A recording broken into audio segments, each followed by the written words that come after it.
So I don't regularly like to start stream out on like a bad note. And I prefer to stay like relatively calm.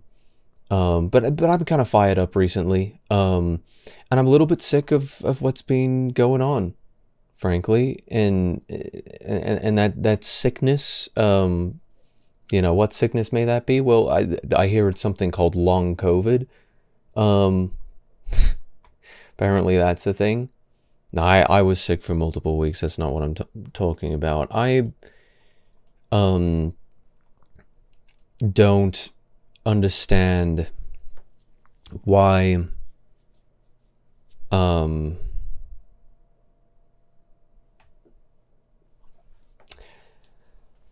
let me put it this way. At what point is it acceptable for me? Is it a permissible thing for me to say? At what point is it acceptable for me to say, I don't care anymore, burn in hell? At what point is it okay for me to say that?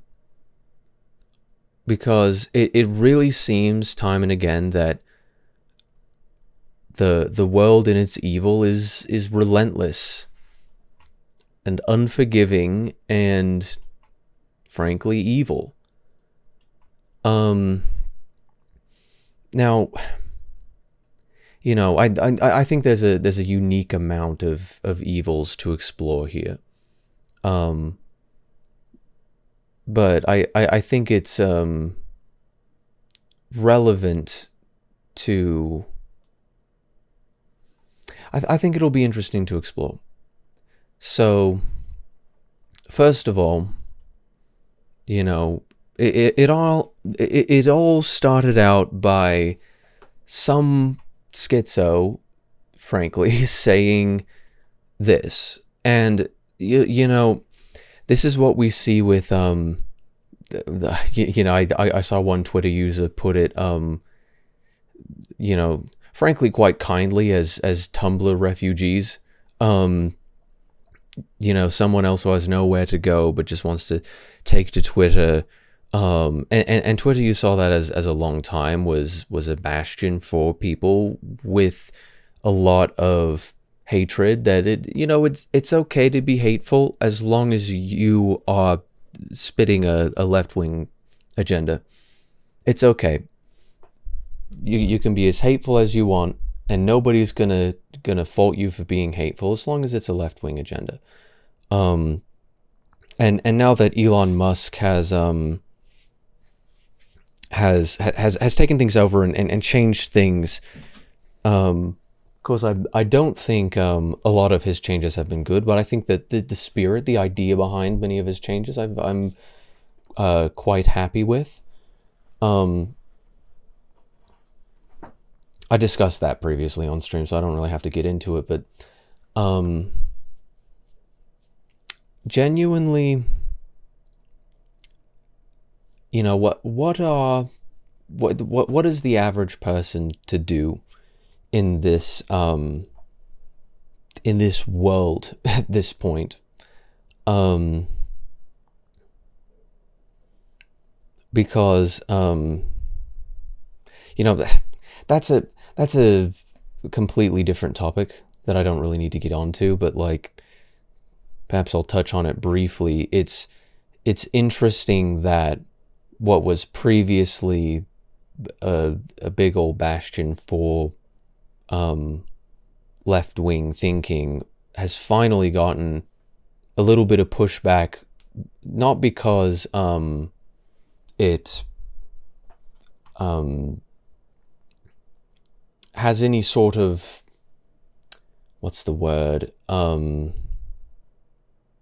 not because left-wing people are punished for being left-wing, but because right-wing people are not being punished for being right-wing, and it's frustrating, and it's tiring. Like I remember listening to the H3 podcast several years ago, where we've got the producer on the podcast, and we've got the host of the podcast scoffing about how, oh, the right wing is there. They always, conservatives specifically in that scenario, they've got this this complex. They want to be oppressed so bad. They have this idea that they're being suppressed in one way or another, and it's just tiring, because you look at the actions every single day of big tech, and you look at the words that come out of the mouths of left-wing people, and it's just, how is this not obvious to you? How is it only that the principled right-wingers, conservatives, libertarians, classical liberals, why is it that only they see the wrong when it comes to all of the vitriol that's constantly spewed and all of the unfair treatment that never ends? And it's really like, I think there are some left-wing people that genuinely, like they think that they're doing the right thing. I think that they I don't know, they have whatever ideas that they've got about what should and shouldn't happen. Like, I don't know, but they end up completely blind to the actual bigotry. If we want to go back to definitions, the actual bigotry that is rampant online against just people who think differently. Not strictly people who, you know, everybody, you know, would want to condemn. People overcorrect constantly. It's not ever about principles. It's never been about principles. Everybody, at least that I'm talking about, they don't care about principles, and some of them I don't think can even comprehend them. For some people, the only guiding principle throughout their entire life is power and me getting it. And that's it. I don't care about anything else. Any arguments that I make that utilize the concept of principles, which of course every good argument does utilize that concept, it's not going to be about principles. It's not going to be about trying to come from a principled position to argue your side. It's not about rationalizing your position. It's always been about power. And they don't care when it's... They only care when it's somebody that they can use to gain more power. It's never been about... I don't know. People... I think that there are dishonest people who... you know, unprincipled people who they look to make the arguments to try and convince people who use actual arguments and actual reasoning and actually talk to people trying to convince them. I think that there are people who use that to try and convince the smarter people, and to use biases and to use clever wording. And the only reason why the right fails at this is because we're principled. Because I am not a collectivist who's about to lock step and link arms with everybody who could possibly help me. I'm going to stay true to the positions that I hold unless I'm convinced otherwise. And any arguments that I make for or against any position is going to be based off of principles. And until I'm introduced something that can convince me, I'm not budging.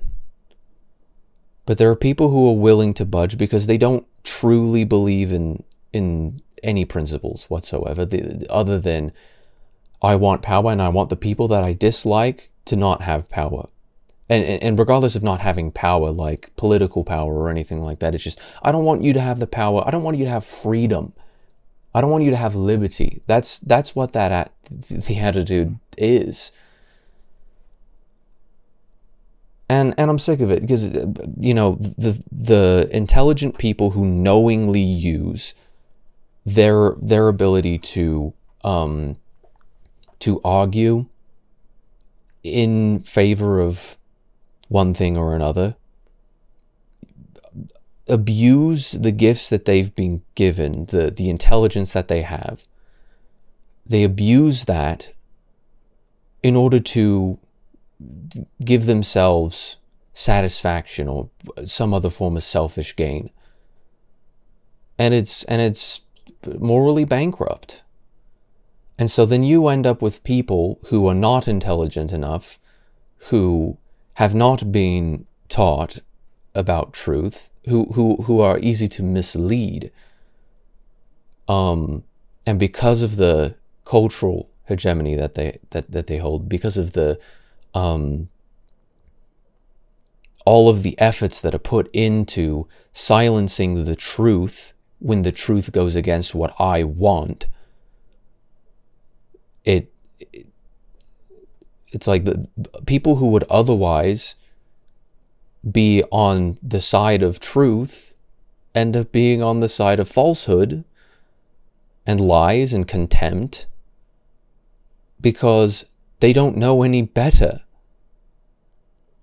And it's like, you know, who is the more egregious example, right?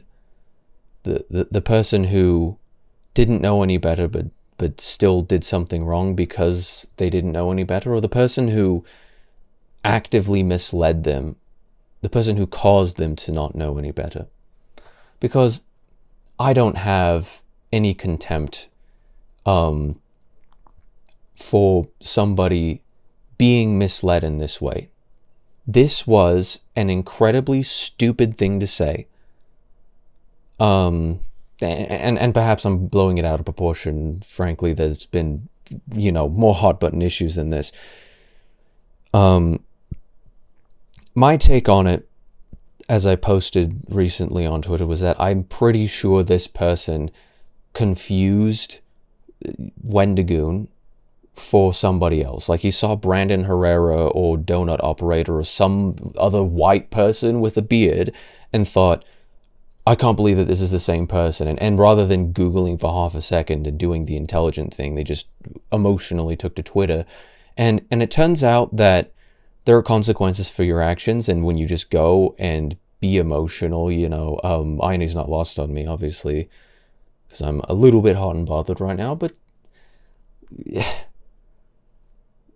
Like, there are consequences. If you're going to go out and talk about something that you know nothing about, then people with millions of followers are going to laugh at you. And you're going to go private. And she went private.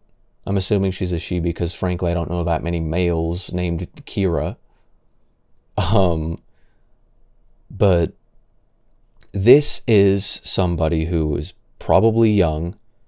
I think it may have said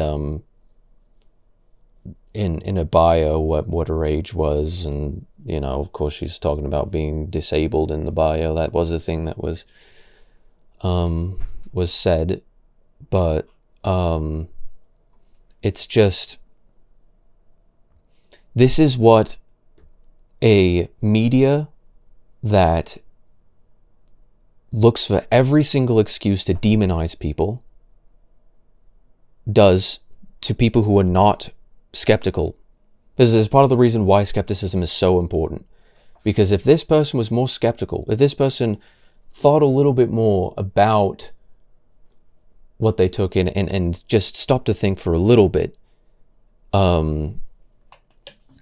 she'd be like, is there perhaps something that I'm missing?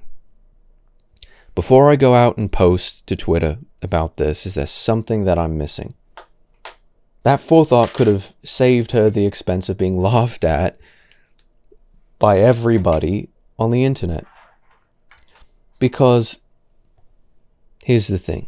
Whether or not you have a position for or against Kyle Rittenhouse, what is ridiculous about this, and it comes directly from this demonization, it's right downstream of this demonization, that somebody said somewhere at some point that Wendigoon was XYZ, and it's just hearsay.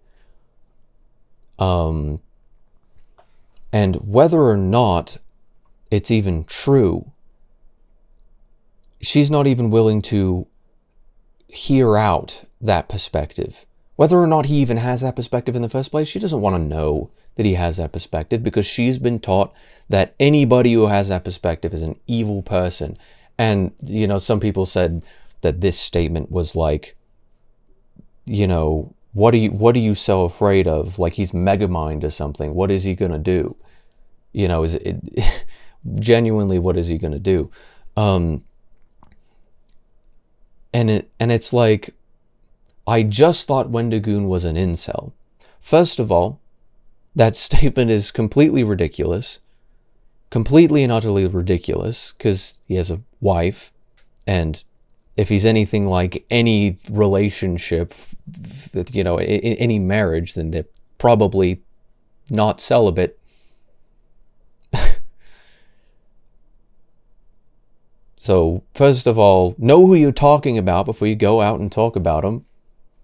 Otherwise, you may end up looking like a fool and regretting it. But, you know, otherwise, I didn't realize he was a fully blown neo-Nazi. I don't think anybody realized that. I think you're the only person who came to that realization. Is it possible that you don't have a clue what you're talking about? Or is it that, you know, it turns out that he actually is this evil demon, that he actually does espouse neo-Nazi beliefs? And if so, where's the evidence? Because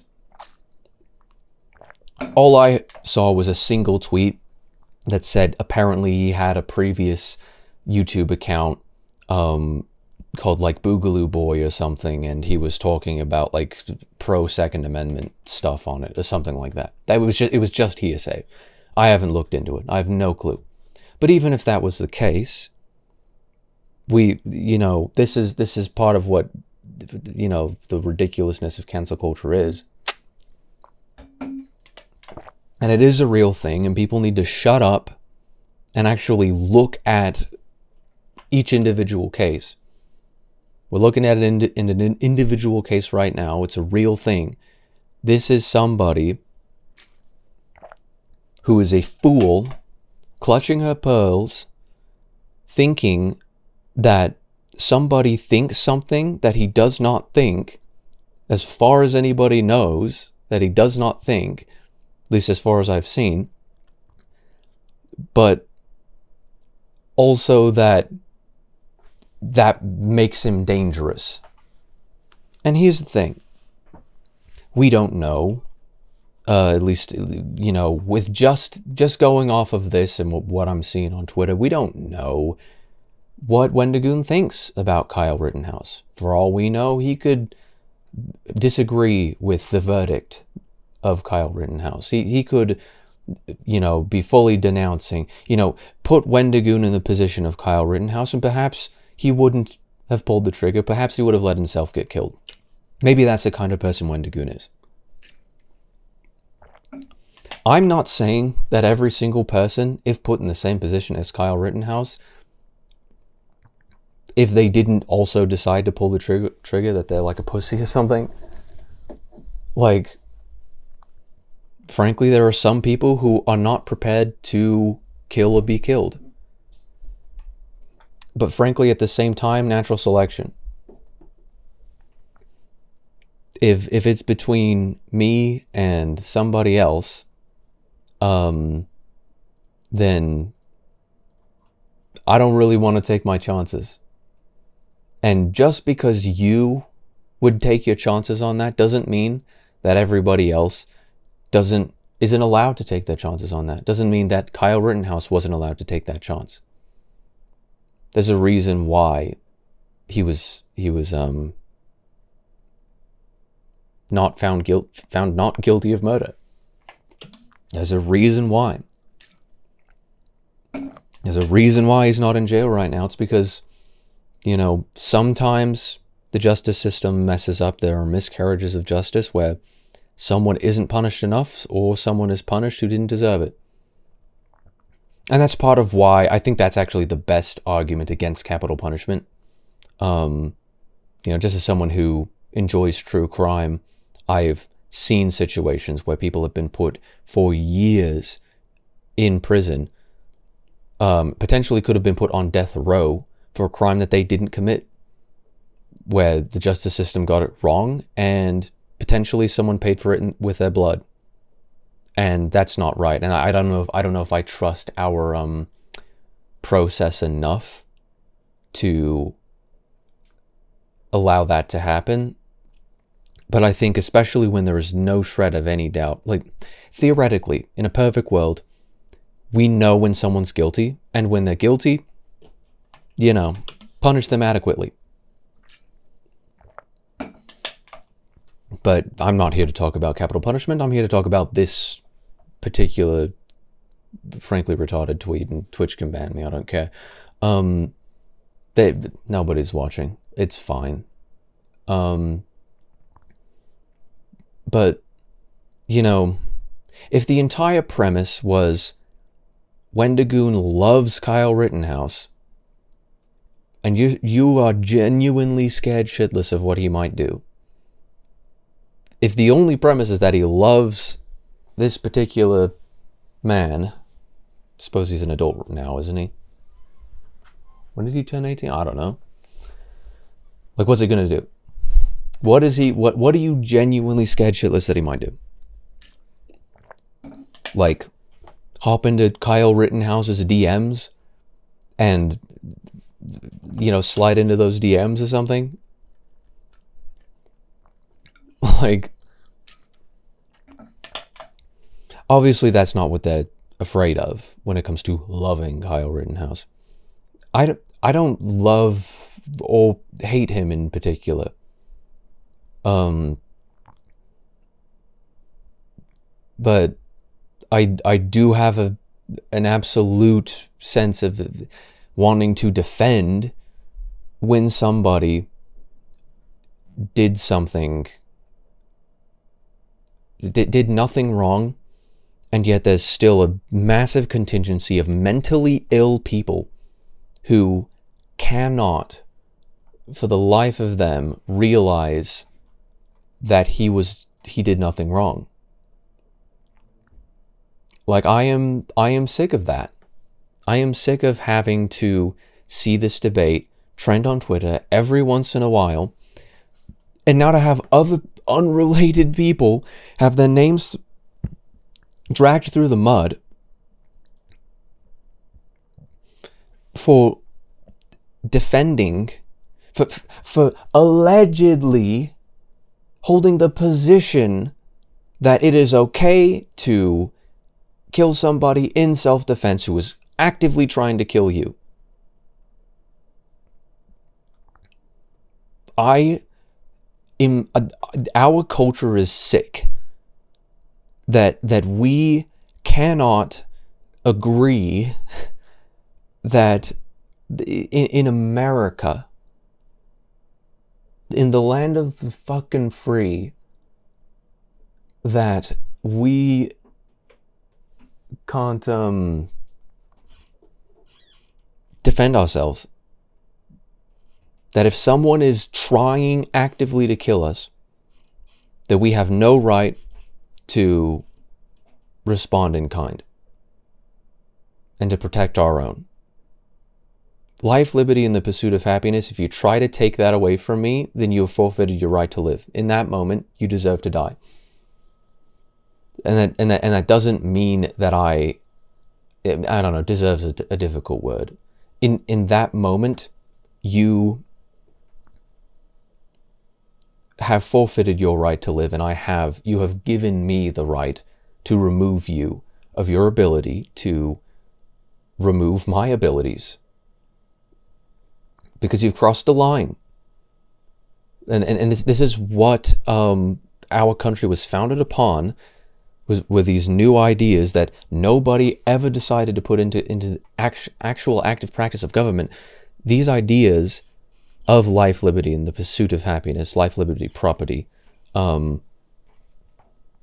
changed because the founding fathers knew that they couldn't guarantee property and they couldn't guarantee happiness, but they can guarantee the equal opportunity to be able to pursue happiness. They knew that they couldn't guarantee that, so that's what they knew what they could and could not guarantee. But they knew that if somebody tries to oppress you, to take away your life, liberty, and ability to pursue happiness, that is a fundamental breaking of a social contract. And if you're trying to come at me, then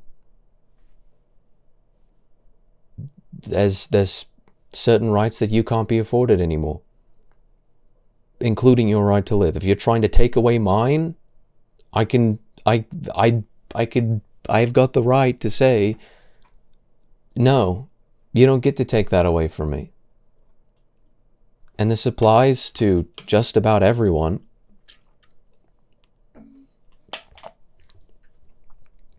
But this is what the demonization leads to, is, incel, neo-Nazi. These words don't mean anything anymore, because you're calling a married man an incel. These words don't mean anything anymore, because there's no, it's just the boogeyman. There's no Nazis, and if there are, point them out to me so I can laugh at them too. Point them out to me so I can make arguments against them as well. But the more that you demonize like this, the more that you ban people off of platforms, the more that you encroach on freedom of speech in not just a political sense, but also in a cultural sense, you cause the fringes to become greater. I don't think that I would have people in my replies calling me a faggot on Twitter for being bisexual, or for posting a fucking meme. I don't think I'd have people in my replies saying that if people were allowed to say that in the first place. It's just because, like imagine free speech as a dam. Imagine free speech as the free flow of water, and imagine any encroachment on that as a dam. What escapes is under higher pressure. The more that you lower the wall on that dam, the higher the pressure and force of, this is how the Hoover Dam works. This is how, hydraulic power works, how you generate power. You increase the pressure by not allowing that water to escape. Gravity causes it to compound upon itself and blast out in a higher frequency. Velocity. That increased speed is what we see when we've got people calling me a faggot for being bisexual. People wouldn't be saying that if they sat down and talked with me. People wouldn't be saying that if they were allowed to. I have had conversations with people, good friends, not good friends, just general people. I've sat down with them, figuratively or literally, and talked about religious beliefs when it comes to homosexual behavior, and we've had great talks, and I've never encroached upon their ability to say, I don't think that homosexual behavior is going to get you into heaven, or whatever it may be. People have the right to say that and to believe that. But the more that we encroach on that right, the more that we punish people in a cultural sense, the more people, especially people with, you know, the oppositional defiant disorder, for goodness sake. But it's just general human nature. I think that's just to an exacerbated degree. People don't like to be told what to fucking do. And when you tell people that they can't say what they want to say, it puts so much pressure on them that when they can finally say what they want to say behind closed doors, on private Discord servers, on, you know, Twitter, now that Twitter actually allows people to say words with syllables in them, the moment that they get an inch of freedom, it's under so much pressure because it's been pent up. Whereas if people were allowed to have these conversations, there would be less hate. I can practically guarantee it. But because of this attitude that we have, that if you are a Christian, you are a homophobe. If you are a Christian, you're inherently a bigot. And I'm not. This is not a straw man. Idiots on Twitter right now are saying this is a straw man. There'd be so much less hate in the world if we could just sit down and have these conversations. But because we've not been allowed to, because people aren't patient enough, I get cold slurs on Twitter. And I take it on the chin because it's like, people have the right to say that. I'm kind of concerned that they think so poorly of me as an individual, that they think that perhaps that, you know, that they hate me for making a personal life decision, or, you know, for having a temptation, or whatever you want to call it, that they actually have an anger against me. That anger is not coming from my actions. That anger is coming from them not being able to talk about it and having forced down and shoved down their throat constantly. I have friends who I truly think out of very little fault of their own have been beaten back and just don't have the patience anymore. And, you know, like, do you really think that my good friend would be, you know, in every single every time that I sent you know, a meme like this, you know, showing some, do you really think that people would be going out on Twitter being like, I'm a passionate furry killer, furry hunter? Do you think people would be making the same tired jokes of, oh, if they would identify as animals? Like, do you really think people would be saying that if there wasn't such significant religious thinking, unreasoning thinking, coming mostly from people on the left? And I'm not going to pretend that the right doesn't do it either. The religious thinking surrounding GTA 6's release is ridiculous. As Puritanism is ridiculous. I hate it on either sides. People cannot debate and have principles. People cannot engage with them at a fundamental level. These people are broken because they haven't been given the freedom, they haven't been granted the freedom that they have to just be able to relax and say what's on their mind without people jumping down their throat about it. And you make them, what we call in the film industry, what we call in the writing industry, fictional or otherwise, it's, you know, storytelling. You make them a sympathetic character to themselves and to many who watch that happen. You know, in at school, in college, I took a writing class. It was one of the favorite classes that I had. I was made fun of in that class for asking, frankly, some pretty autistic questions, but or at least on at least one occasion. It was because our professor there, and I actually will respect him with the moniker of professor because he was the smartest fucking person that I ever took a class from. He insulted me or made jokes at my expense, made me feel embarrassed. But his inability, not inability, his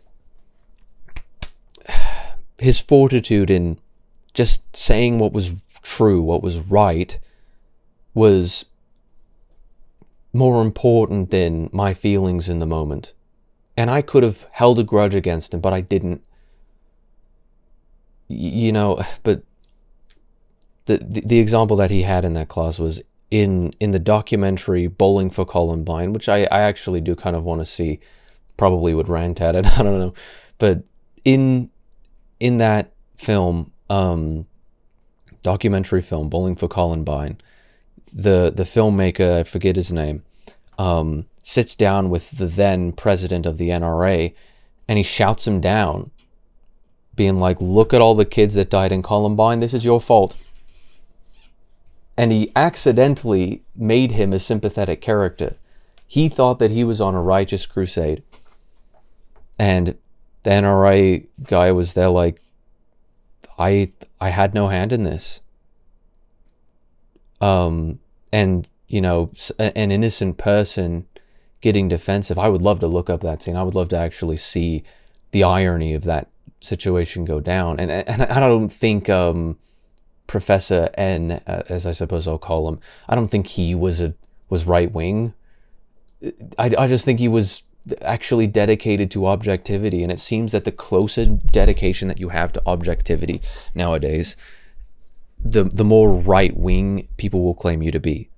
So fuck it. I have a dedication to truth. I have a dedication to objectivity, and if that makes me right wing, if that makes me a conservative, if that makes me a Kyle Rittenhouse loving neo-Nazi, then I feel like, first of all, you should probably frame your own, you know, concepts in a way that actually makes damn sense. You know, words mean things, but then again, reality is kryptonite to these people. If that makes me whatever moniker you want to label me as, sure, whatever. If you want to label me as whatever your made up definition for whatever evil moniker you're gonna put on me is, then whatever. Like I'm sick of it. And I'm not gonna actually, it starts to mean nothing. It starts to mean nothing when everybody is an incel, when everybody is a neo-Nazi and a Hitler and a, like, you are denigrating people with labels that you apply to everybody to the point that it doesn't mean anything anymore. You're the boy who cried wolf. If everybody is a wolf and nobody is otherwise, then every single time you cry wolf, everyone's gonna be like, yeah, you already called me a wolf before. I'm not, you know, as scary as you think I am, but if you've changed the definitions to mean something else, then whatever. What's sad is that I quite possibly have more ideologically in common with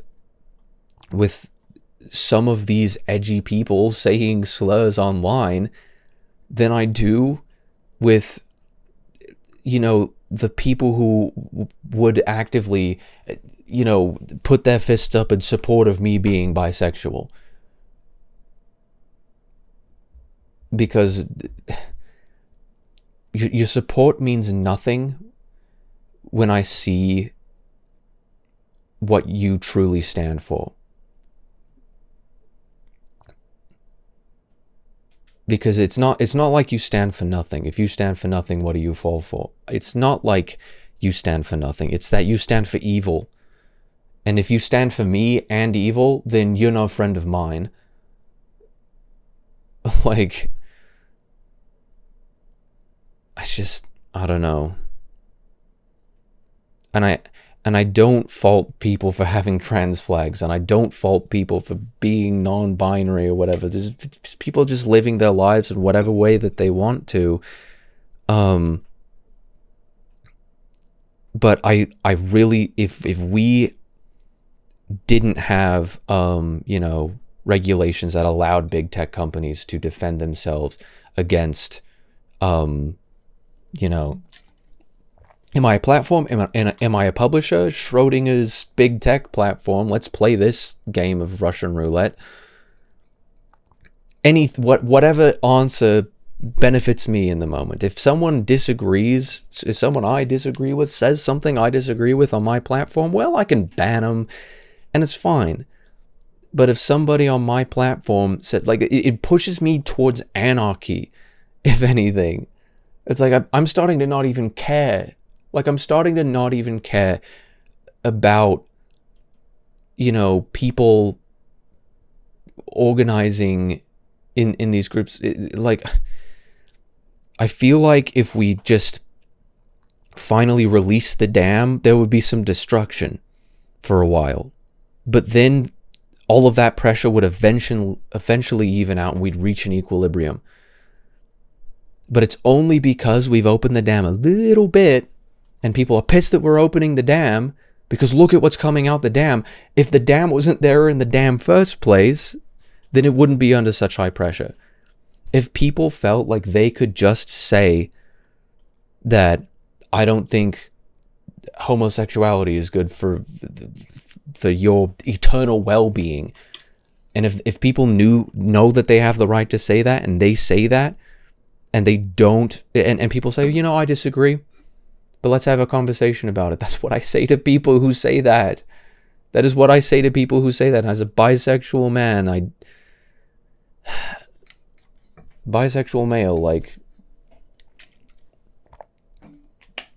sometimes it hurts to think that somebody thinks that I'm evil for, or that I'm succumbing to a temptation to a degree that I shouldn't. But like, I also like to hear people out, and I don't want to shame people for not being exactly where I'm at. But I see it time and again. Like, I would not be getting this in my replies if this person was able to sit down and talk with people like me. People who think this is funny, not even bisexual people, I just think it's funny, and I get called a faggot for thinking it's funny. It wouldn't happen. I can almost guarantee that it wouldn't happen if you were just allowed to say what you are constitutionally allowed to say. Not just constitutionally, but, you know, morally allowed to say. Which is, of course, debatable, but these people don't think that people who think that Kyle Rittenhouse didn't do anything wrong are good people. She thinks they're evil people, and I don't blame her for that. I blame the people who've misled her for that. Now, at what point, you know, is the son of a terrorist, who was raised by a terrorist, responsible for the terrorism that they commit? To a certain degree, I think absolutely there's but it's hard to know where to draw that line, you know? And you know, obviously that's a false equivalency. Is someone who was misled is the concept, is the idea here. Someone who was misled, not allowed. You know, how much forgiveness can we have for people who don't know any better? And you'll find that the people who, like, I have more forgiveness in my soul for this person than this person would have for me. But it's just because we disagree on one issue. But not just because we disagree, but because this person doesn't know how to talk out a disagreement. And that's just concerning. I am so concerned with the way that our society has gone, and I feel like the internet has fed into this rubbish so heavily, because authoritarian people, and that's their only goal, is authoritarianism, is cultural hegemony, is power, have gained that power because they play dirty, and the principled people refuse to play dirty, and because they refuse to play dirty, guess what? You don't get shit done. All the Republicans are busy infighting, and so we don't get things passed. But because the Democrats don't have a single principle upon which they stand, you know, other than like one or two of them, then they lock arms and they go because they're collectivists or because they're Marxists. It's because they're people who do not have any other principle other than, I want to defend the people who are like me, and the people who are like me don't care about principles, about what's right, about truth. They don't care about any of that bullshit. I'm sick of it. I don't know how many times I'm going to say it, but I am sick of it. And it's like, you know, why are there so many likes? You know, fear-mongering. Maybe there are a certain amount of people who are equally mentally ill. Maybe they're bots. I like this one that says that Tumblr refugees. That's funny. They buy likes to cause the illusion that a lot of people agree. Right, I think a lot of it is fringe. The fringe on the right and the fringe on the left, if you get caught in a crowd of people who are insane, you're going to feel like the insane one. And that's what we hear. It's sort of been on my mind recently, you know, if you are alone with your thoughts, the only difference between you and an insane person is the insane person is shouting it out to the street. Whereas a real, you know, sit-down conversation with people grounds people. It makes everyone more sane to just sit down and talk with each other. But if everybody is in their own bubble, talking to each other about, I'm so sick of not being able to just call these, you know, I don't want what I'm saying to be taken out of context. If people are there who just have religious beliefs originally, or have whatever logical argument against homosexuality, for example, because of how hard it's been pushed that you can't say what you want to say, you can't say what you have the right to say and what you know you have the right to say, it becomes more hateful because they become sick of it. Release the dam is what I say. Release the dam, and if we've got people who are under such high pressure that they end up organizing to commit crimes, then so be it on either side. But the moment that we shed light on that, the sanity will, the cure, the vaccine to this will eventually take care of it. Because I feel like us as a human society, at least for intelligent, sane, rational people, we know when we've got, we talk to each other, we convince each other, we ground each other, and we come to a rational conclusion. And sometimes it takes decades, but we are not going to have intellectual progress without drawing a significant amount of blood, perhaps literal blood, if nobody is allowed to speak. We must speak to each other, otherwise no minds will ever be changed. And that means hard conversations. That means uncomfortable things. That means maybe you sitting down with a homophobe, or who you think is a homophobe, or a racist, or whatever it may be. But there's no way out of this if everybody who disagrees with me is evil. I want to forgive the people, even if I've called them evil in the past. I want to extend the olive branch to be able to tell them that you can do better and that you can change your mind. I'll welcome you with open arms once you finally see the light. And I don't care if that forgiveness, that sense of forgiveness comes from Christ. I don't care if it comes from, whoever it comes from, whoever said that forgiveness is a good thing and you believed it. I don't care what that comes to. If you believe in that, then I'm with you.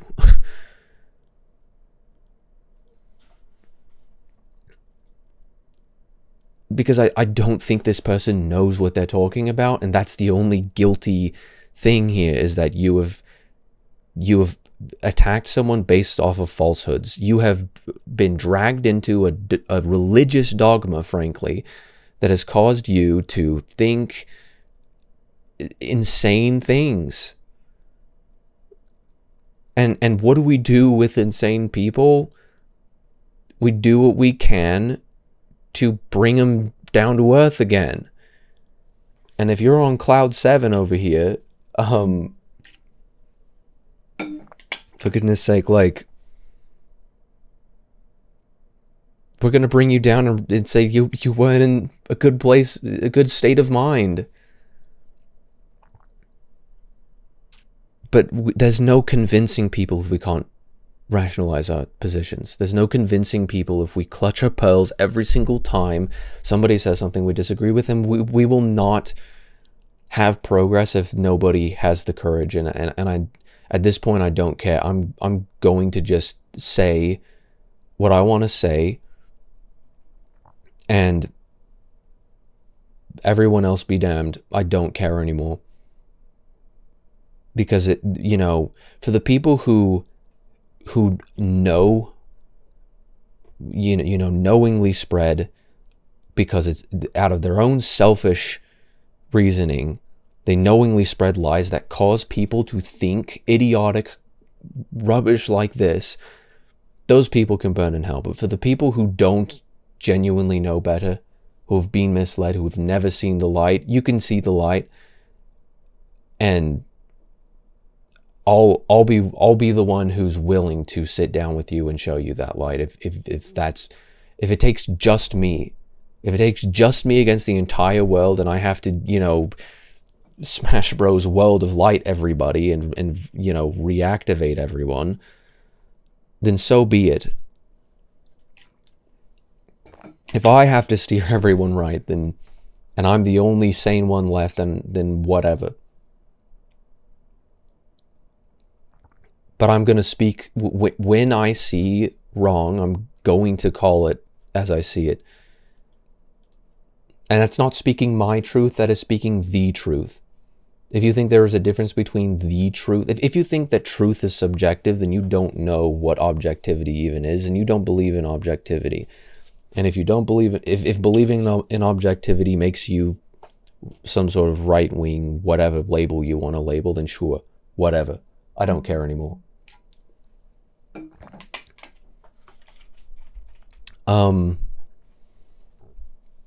And this was the, you know, this was the response. Some rude and slanderous things have been said about my character, and I just want to clarify that I'm not right-wing or bigoted or anything besides thankful. Anything besides thankful for my opportunity to make goofy YouTube videos. The only thing I believe in is loving God and my wife. And it's like, you know, I think there's a little bit of, what's the word? The statement's a little too, I think it's under pressure, this statement. Because I don't think the only thing he believes in is loving God and his wife. I think what he's trying to say is that those are my priorities. Those are the most important things to me. And, you know, those are the principles, the foundation, you know. But see, I love Max because he's always, you know, the sort of the voice of reason. He will it's like, you know, he'll speak satirically like this when he knows that people are being ridiculous. And it's a breath of fresh air for someone who is, you know, autistically talented, but is just willing to speak his mind. But, you know, he also kind of has to be coy with it. And, you know, I want to be coy with it as well, but I'm too detailed. I'm too much of a detail-oriented person. And I've thought about this recently. It's just like, I don't, you know, with the imposter syndrome, with everything, like I fear that people are never going to understand And I hate it half the time. I hate it that I have to, that I feel the need constantly to rationalize a position in such detail. I've been live for a fucking hour. You know, like I hate that I have to, that I see the world this way, but I realize that because I see the world this way, it's not something that it's not an ability that I've been given by mistake. It's not something that I should be ashamed of. I see the world this way because it's useful. There's a reason for it. I can see truth and discern truth I can see everything at a more detailed level than I think the average person can, and that perspective will allow me to take people who otherwise didn't think about this or whatever else, and will allow me to be able to address it in a way that they didn't realize, that they never thought about. And I can shed light on subjects. I'm the one with the lantern. I'm the one with the big old flashlight, with the 12,000 lumens, but it's a spotlight. And because it's not big enough to show everybody all at once so that they think, oh, okay, right. It's just narrow enough so that I can focus on the details. Everybody loses sight of the bigger picture, even no matter how much in clarity the details that I'm pointing out are. Tell people to come over, gather around, and I point directly at this detail. And they think that doesn't mean anything. Whatever they're going to say in response to that, because they're looking at this tiny aspect. And I can shed so much light onto the details of that. But what it means is I have to go from one to the other. I have to move that light around and continue explaining. I have to move it around and say, you see, this is the border here.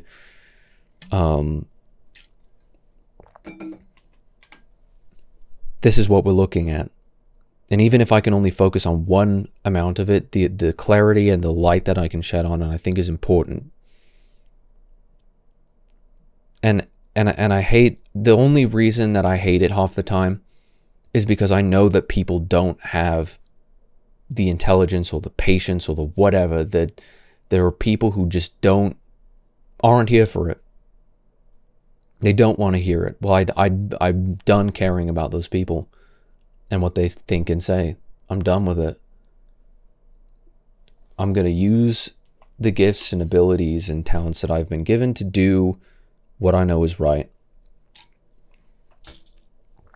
But if I continue on here, this is someone who I think, you know, this is someone who I think has been misled, because she clearly doesn't know what you're talking about. You know, semantically, I look at this and it's like, okay, let's assume that Wendigoon does love, he's all over Kyle Rittenhouse. He's invited him to his house. He's wanted to go to parties or something with him. He's tried to hang out, or they're in the DMs. They're just best buds, and he's supportive of what happened. You know, he's there. He's a ride or die Kyle Rittenhouse fanboy, and he wants his dick or something, like whatever it is. You know, let's assume that is completely true, which, as far as I'm aware, is not. But let's assume that the premise is correct. What would be wrong with that? What would be so wrong with that? That's what I'm wondering, because so many people use these non sequitur, ridiculous arguments trying to say something when they're really just saying fuck all. Like, you know, you saw it over here, like, oh, I got the Rittenhouse stands mad with this one. Like, what does it mean? What does it actually mean? Because is it possible that there are people who defend Rittenhouse who, you know, just believe that because of biases? Absolutely. Are there people who behave the way that they do? Are the ridiculous people who, you know, are over the top about it, I suppose? You know, no moderation, no nuance with it. You know, other people who, for example, love Trump a little ridiculously, who are unaware of their biases, who are over the top about it and ridiculous and cult-like even with their mentality. Yes, there absolutely are. But if, you know, are we responding to the people who are over the top? Are we making them an example for everybody? Or are we, or are we actually judging people for their own sins, believe it or not? God forbid, you know? Because let's just say that he was like, yeah, no, I'm supportive of what Kyle Rittenhouse did. If I was in the same situation, I would have done it myself. And I think he did the world a service by taking out those, the people that he did end up taking out. He took out the trash that day. And not only that, he defended his life, and that was more so the more important thing. He defended his life, and in the process ended up taking out the trash, if, you know, and good on him for doing so. If that was his position, what would be so wrong with that? Because that is seemingly the position of more and more and more people who are informed on this issue. You know, Shoe on Head is center left, and she's been more so center than left. She's been, you know, getting pushed in that direction because the insane people, everything to the right of them is everything.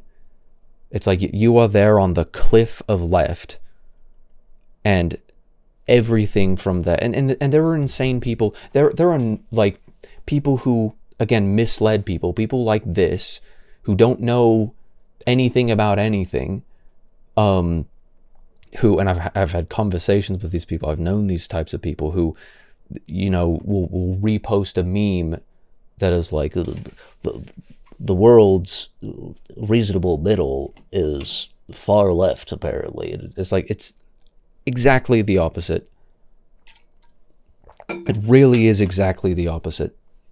When you see this demonization that happens, Wendigoon, you know, there's just rumors of right-wing beliefs. Just rumors of right-wing beliefs. And what happens? He's immediately incel, fully blown neo-Nazi who loves Kyle Rittenhouse. When there's nothing but hearsay about that. At least as far as I've seen. But it's like, so you are, he himself says, I'm not right-wing. But you know what I say? If he said I am right-wing and I'm proud to be so, then what would be so wrong about that? If you cannot prove, you know, or if you're operating on some delusional definition on what, you know, right-wing means, because right-wing equals neo-Nazi or equals incel or equals terrorist or something. If you're operating off of a delusional definition, then that's not going to sound good. And that's what happens, is that, you know, it's like, I don't want to say that I'm right-wing. I hesitate to say that I'm right-wing now, because I know that people don't have the same definition for this phrase as what other people do. So some people, you know, in some crowds, if I were to say I'm right-wing, people would cheer me on for that. Among other people, they would assume that I'm, you know, bad word, evil person, whatever. Incel, neo-Nazi, whatever buzzword that you want to put there. But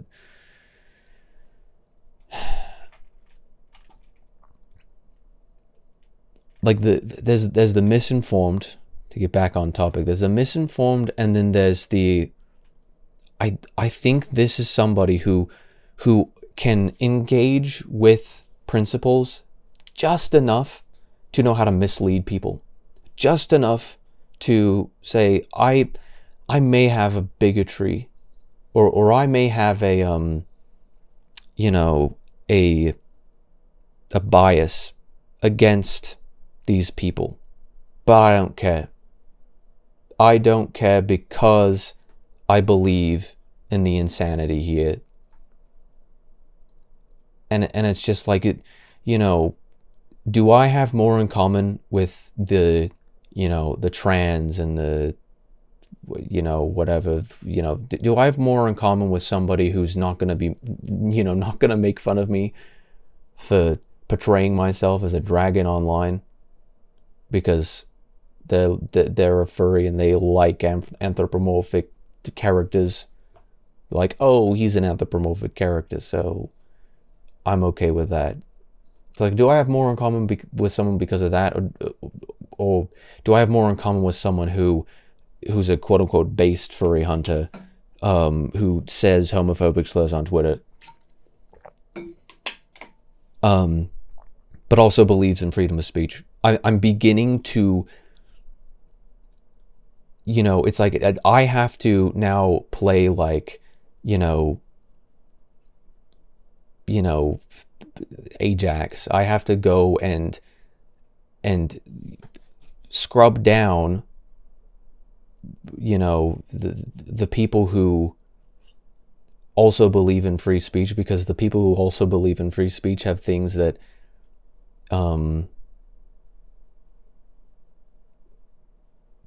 you know, they don't agree with me in whatever way. So I have to make sure that the people who have a couple of fundamental principles in common with me, who have a similar mental framework as me, I have to make sure that they get more informed on topics. Like, I can't be out here calling this out, because those people have been driven to the fringes because of the mob. And I've also been driven, you know, I'm stuck in the middle here.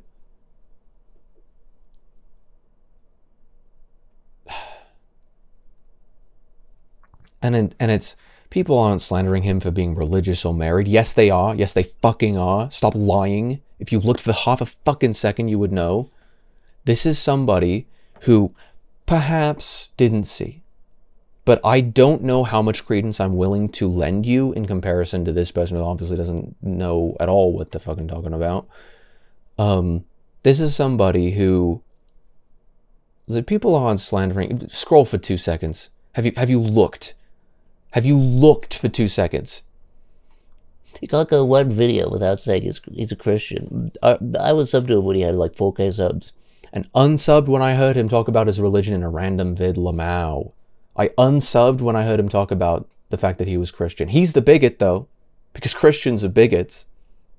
But I heard him mention once.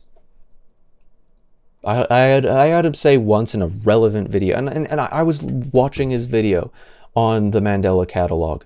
And it's like, is it not relevant? Is he not allowed to talk about him being a Christian in a video that has, you know, stuff that's based off of Abrahamic religion? It's like, oh, you know, when it comes to it's his fucking video on his channel, his platform, and he's like, you know, I was raised a Christian and espouse a certain amount of Christian beliefs, and this kind of hits home to me because it's all about, like it's this terrifying idea that the entirety of Abrahamic religion, Christianity, Judaism, and Islam as we know it was founded upon falsehoods and was taken over by who we thought was evil.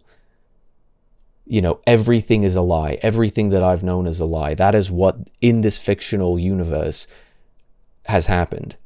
And that's terrifying to me personally. He's not allowed to say that on his own channel without facing the ridicule of sensitive, bigoted people who don't like Christians. And, you know, as I said, I'm not saying it's a crime if you're gonna unsub to somebody because they mentioned in a relevant video that they were raised Christian, then frankly you're a pussy, and I don't care. But I'm not gonna say you don't have the right. I'm not gonna say that you should be forced to remain subscribed to somebody. But what I am saying is that morally speaking, you should get some thicker skin. Getting called slurs on Twitter concerns me, but I realize that people have the right to say that, and I'm going to defend. I would defend to my death somebody's ability to call me horrible names because I'm principled. But somebody, and this is what happens when you only believe in subjectivity, when you have no devotion to the truth, to objectivity. And it shouldn't even be something that we should be talking about, right? It's ridiculous. It's like truth exists. It's observable. Science. You can prove things. It's not just my opinion. But, you know, when someone it's not just is the important word there. When someone has a differing opinion, can you please just present your argument in response? Can you just sit down and have a rational, calm conversation about that? That's how you change minds. But the more that this happens, where we have zealots fighting and vying for power in a cultural sense, in a political sense, who want in a cultural and a political sense to encroach on people's rights to just say what they want to say, when you have people going this far in this direction, you know, where did we start? Where did we start with this? It was with people who were like, I don't really like Christianity that much, but I do like power. So I want to take people who are Christian and wipe them off the face of the map. That's my end goal. I think the world would be a better place if Christians didn't exist. And don't pretend like people don't think that. Clearly people think that. I don't know if these people think that. I'm not in their hearts and minds. But there's only so much credence I'm going to lend to somebody when they continually... Like, I would want to sit down and talk with someone like this. But when I know that you're bigoted, it's going to be really tough for me to actually change your mind. And, you know, maybe I have the patience to do that, but they don't have the patience to do that. You know, if there's no convincing you, then the only thing that can be done is to make an example of you. So that other people who can understand the concept of making an argument, rather than an assertion of falsehood as true. You know, this person is making arguments.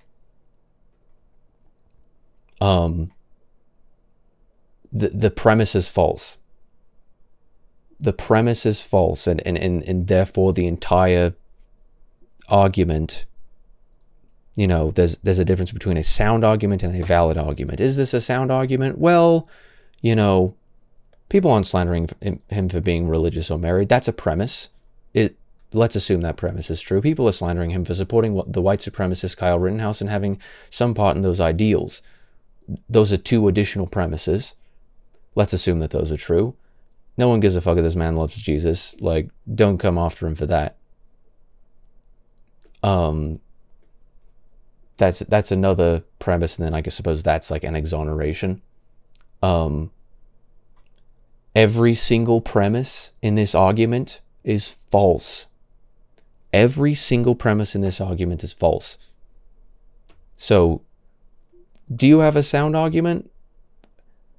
I don't know. If all of these were true, I don't even know what the argument is.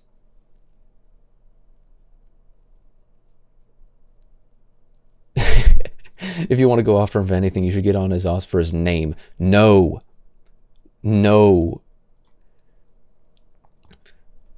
His name is only offensive to people who have a religious idea that if you say the name Wendigoon, which is the original name for a skinwalker, that it's going to actually manifest itself into your life. Those are religious crazy people. If you're an atheist and you think that it's ridiculous to believe in a man in the sky, then you cannot criticize anybody for saying the word Wendigoon or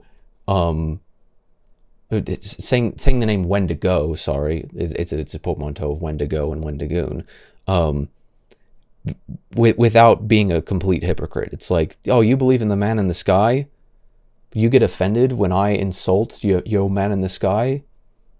It's like, you get offended when I invoke the name of a fictional creature? Of a creature created by folklore that doesn't exist? You think it's going to come out and spook you? It's going to come out and eat you? And skinwalk you? Like, who? It's like, you have no principles. You don't understand argumentation. You don't understand how to rationalize your own position. You just decided from the outset that I don't like Christians, but I feel bad for, or I do like, Native Americans and the people who believe in Native American folklore and religious thinking. So I'm going to defend one, and I'm going to oppose the other. But, you know, it's like, if you want to go after him for anything, you should do it for his name, and calling it a cryptid. I think by fucking definition, a Wendigo is a cryptid. Pretty sure that actually matches. An animal whose existence or survival is disputed or unsubstantiated, such as the Yeti. That's just an example. Let's see what Google has to say about that. Oxford Dictionary says an animal who, yeah, it's the same thing. Any animal of interest to a cryptozoologist, which I hate definitions like that. Those are ridiculous. Merriam-Webster says an animal, gives some examples that has been claimed to exist but never proven to exist. It matches the fucking definition. Words mean things. I'm sick of this pearl clutching. There's tons of actual things you can bring up that are issues. Yes, there are tons of things that you can bring up that are actual issues. If your argument is, I don't think the people who are demonizing him for being religious have a leg to stand on, and they should shut up about it, then I'd agree with that. But you started this out with people aren't slandering him for being religious or married. No one gives a fuck if this man loves Jesus. False. How many examples do we need? No one. You said no one. You used the definitive statement of no one. Nobody on planet Earth thinks this. The devout Christian is a bigot? No, shocked, I tell you. This person thinks that all Christians are bigots.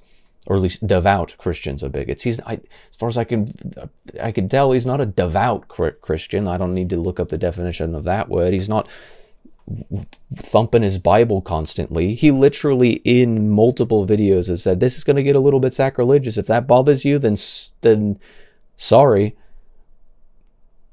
And he said so in a sarcastic manner. I don't think he was actually apologizing. So clearly he's not a devout Christian, because he's aware that, you know, he can separate the existence of a fictional universe that, you know, claims that all of Abrahamic religion is you know, reversed, and that the devil is actually the leader of a church. And it's like, you know, atheists in the comment section is like, hey, as an atheist,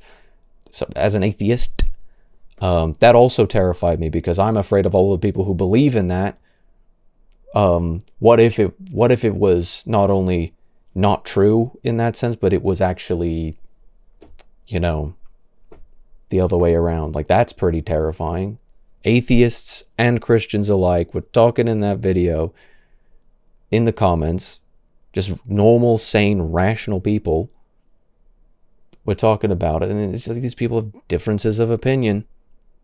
And there weren't people eating each other up in the comment sections. I feel like YouTube comment sections have actually restored a lot of my hope in humanity, because of the lack of pearl clutching that I've seen in the last couple of controversies that I've reviewed. Like, I don't have to open up the rabbit hole of Matt Pat, you know, the video titled Matt Pat being transphobic compilation. People thought that video was hilarious, and they thought it was even more hilarious because the person who posted it in earnest, thinking that people were going to agree. It's like, oh, turns out I don't care. I don't actually care about, people who, turns out people have a certain amount of forgiveness for people making light-hearted jokes. I'm sick of it. Dog Mom Real. That's a good name. This is so Skibbity Toilet Funk Remix, Sigma Male mewing to Phantom Tax. That is TikTok language word salad. Thank you. I needed a little bit of that.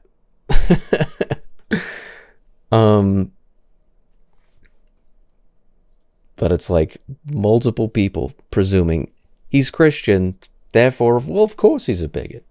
Of course he's a bigot. When I found out he was a Christian and he also posted about guns on Twitter, I put one and one together and the result was a red flag.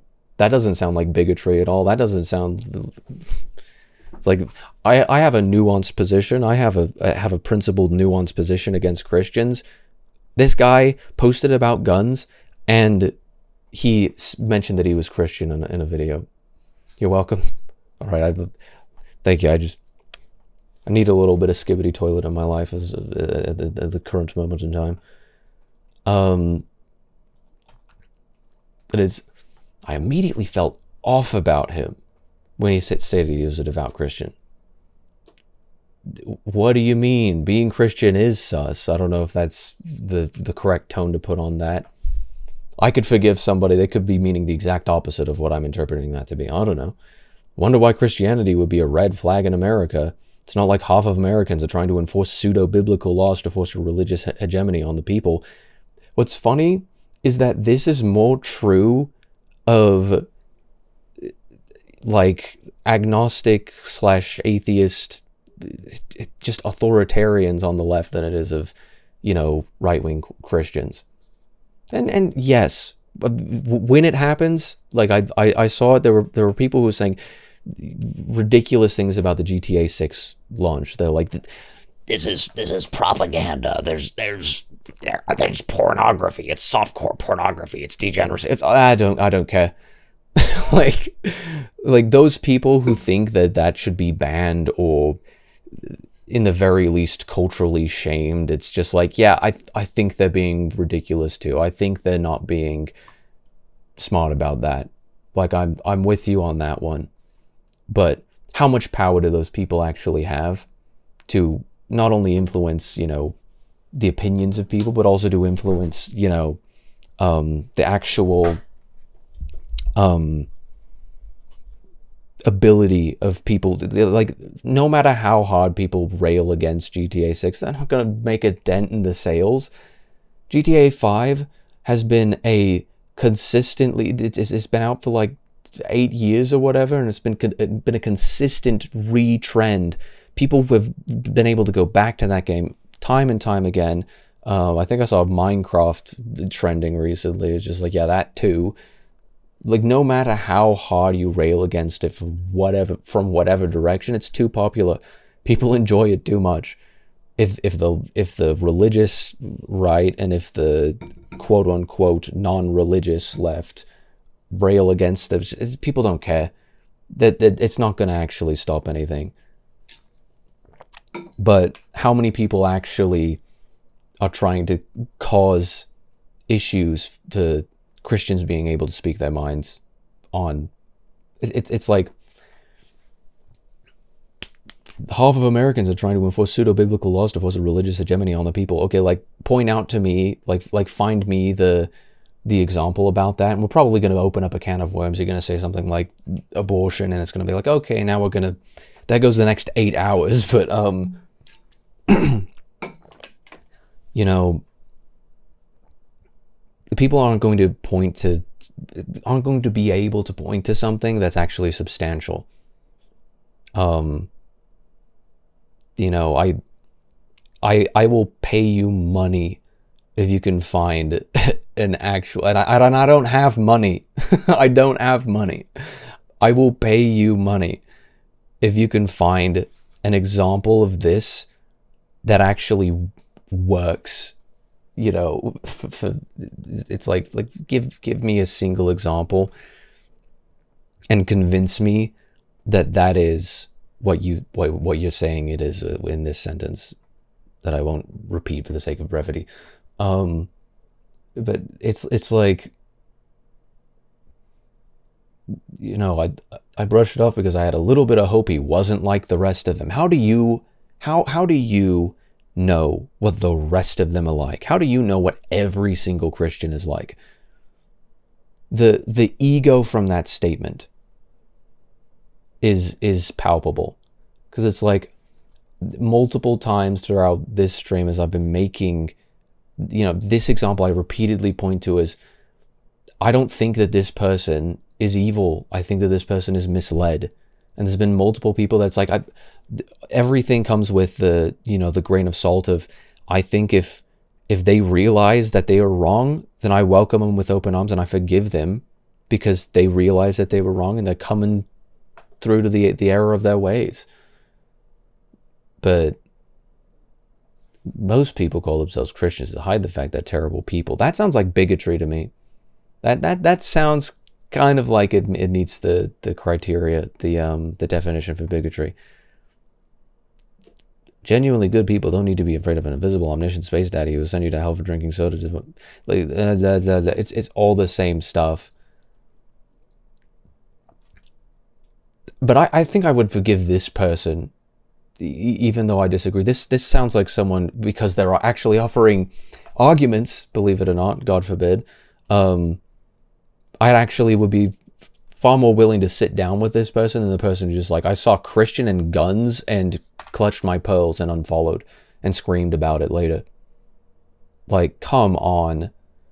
You are actually insane. And I go out on all I had to say about this is that schizo, what was the phrase? Schizo behavior has become so normalized in online society. Lots of buzzwords there done on purpose, you know, because funny, but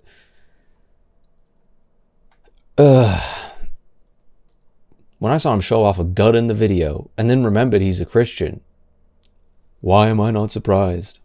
You know, wow, a devout Christian seems normal. I'm glad his Sunday school kids have seemingly pretty chill teacher. No devout Sunday school. To see this word devout, I think is just another buzzword. It's beginning to mean nothing. What do you mean by devout? You know, is the devout Christian? You know, all devout grown man Christians are like that. What do you even mean by devout, Mr. Free Palestine communist? Like, what do you even mean by that? What do you think the word devout means? Just so I can understand what you're trying to describe to me, because I don't think you know what it means. I think it's lost its meaning because everybody's overused it so much. It's like, we didn't even stop for a second to understand what we're even saying at this point. We're just parroting things. And I've been guilty of parroting things. I'll be the first one to tell you. I've thought of, for a long time, going back and reviewing some of my previous videos where I was parroting things and I didn't really know what I was saying. Either I'm going to go back and I'm going to double down, or like, you know, maybe I'll do a stream on that one day, but and of course I'd be, you know, cringing at it and whatnot, but it's like I'll be the first one to tell you, yeah, I've parroted before, but like, goodness sake, came to in the end. Maybe I still parrot to a certain degree. Sorry, I'm autistic, but if I thought that I was wrong, or if I thought that I was over the top about something, then I'm willing to take that example and be like, yeah, I'm willing to learn from that. I don't know. I don't think that people understand. I don't think that people are willing to forgive others to the degree that I am. I don't know about other people. I can only speak for myself. I am willing to forgive these people, probably more than they are willing to forgive me. And if not, please prove me wrong.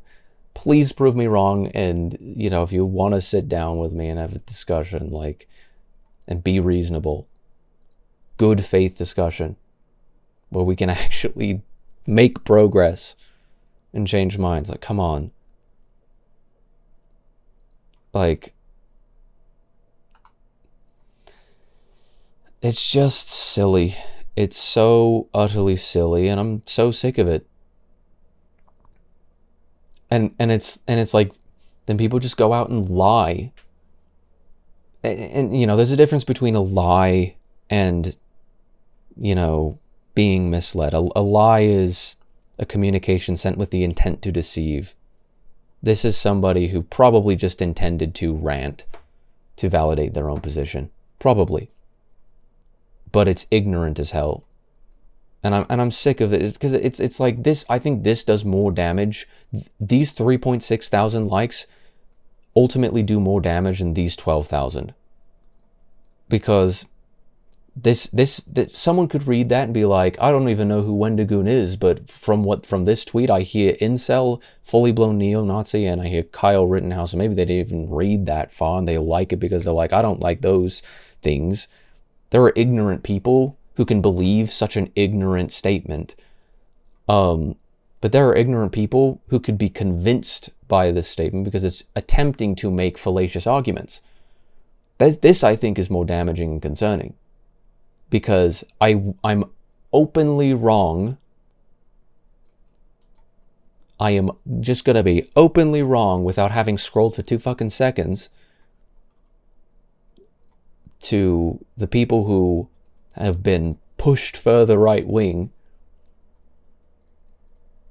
by the left and the Puritanism, by the lack of nuance, by the bigoted and ways of speaking and behavior, and by all the insanity that happens. I don't think every single person that I see who takes this position is insane, but they don't give me much to go off of, because they're not willing to introduce rational thought into it. The only like person who actually made an argument here is this. Everybody else is just asserting their own bias as fact. It's just concerning. And it's just like, nobody's saying this. Everybody here said this. How many examples do you need? Do you need more? Do you need more than 1, 2, 3, 4, 5, 6, 7, 8? Right, because that's 9, 10, 11, 12. Do you need more than 12 examples of these people to say, okay, all right, no one was a little bit too far? For me to say no one, clearly people do give a fuck. A couple of people out there clearly do give a fuck. And I think that if I were to be sitting down with this person, then I'd be able to convince. It's like, okay, examples. Got 12 of them here. Quick head count. Give or take. I didn't even dig for this. This is just a brief little compilation that Shu gave to us. We got 12 people, so you can't say fucking no one, because that would just be... It's like, I've got proof here that it's not just no one. And I feel like, how many more examples do you need to admit that there is actually a contingency of people who have not only a bias, but a bigoted sentiment against Christian people, and who hate him for being Christian? Or at least take it into account and be like, he said he was Christian. That's a red flag. I'm going to have to watch and make sure that he doesn't post a gun in the next video, because if he owns a gun, then that's immediately, I have to get out of there, because he's guaranteed to use it in a way that is evil, because simply owning it is evil. Okay. Like, that's not mentally ill behavior at all, and there's not a significant contingency of people who think that way. And that's the thing. I'd be willing to sit down with these people, and as long as these people were willing to have a rational discussion about it and to attempt to rationalize their position on it, I think I could change some minds, and maybe I could be swayed in one way or another if we could rationalize those positions. But this doesn't help when it's like, people aren't saying that. Yes, they are. Look for 2 seconds. Yes, they are. Don't carry their water for them. you liar. And I've made similar positions to this with, oh, someone never said that. It was a stupid thing for me to say. I said it about Ethan Klein. It was a stupid thing for me to say. Ethan Klein never said that, and then I realized actually I was ignorant to what he did say, and he did say that. I think I may have ended up deleting that tweet because I realized how damaging it was. I got a lot of likes on that tweet because people were like, yeah, you know, I like Ethan Klein too. I realized, oh wait, no, the premise is false. I told someone that they were lying, and it turned out that, you know, I wasn't intending to mislead. I wasn't lying myself, but I wasn't speaking the truth. And you know, someone who's going to mute this when it's like, all I have to do is send these. You said no one. You said no one. Or you said, they never said that. Who's they? Are these they? Who said that? Who said exactly that? Come on. Like, how, you know, which that's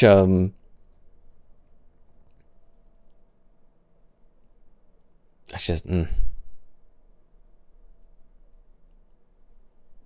And this is a complete non sequitur. We got the Rittenhouse stands. It's just like, who's a stan? Am I a stan for thinking that?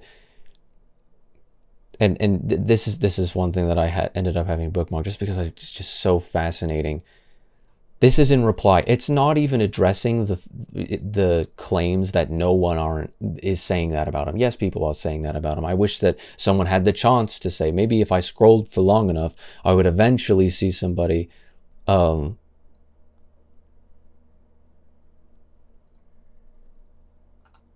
wait, that actually is funny. Because like, people aren't slandering him for being religious or married. People are slandering him for the white supremacist. Well, hold on. You should say people are criticizing, because you just admitted to slander.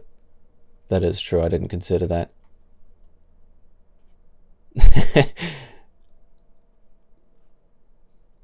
No, Rittenhouse, I believe at least one of the people was not white. I don't believe in the concept of whiteness. I think it's ridiculous.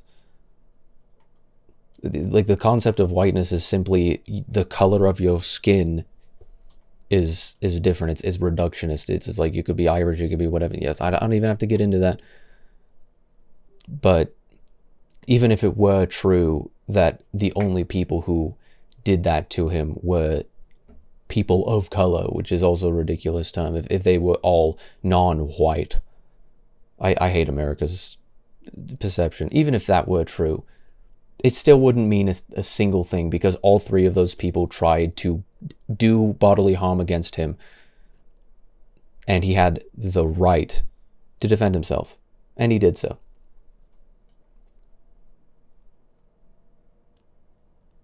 I got followed by Nerd City. That kind of made me happy. I don't know if he's going to see anything that I post, but it did kind of make me happy. Yeah, he's like my #2 favorite YouTuber of all time. So it's like, hey, that's real nice.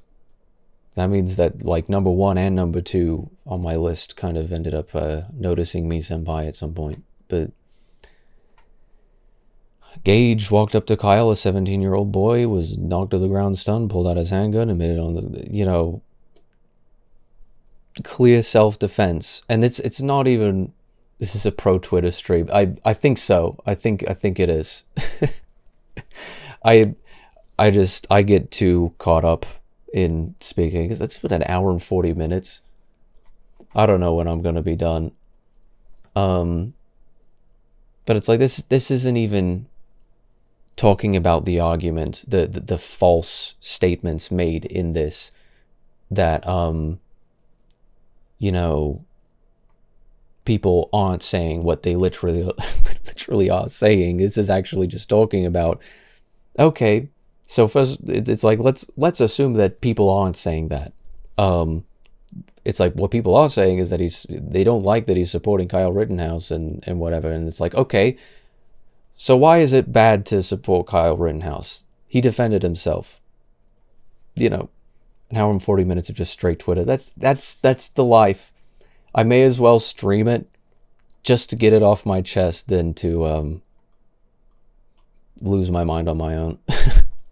I'll put it out there, you know.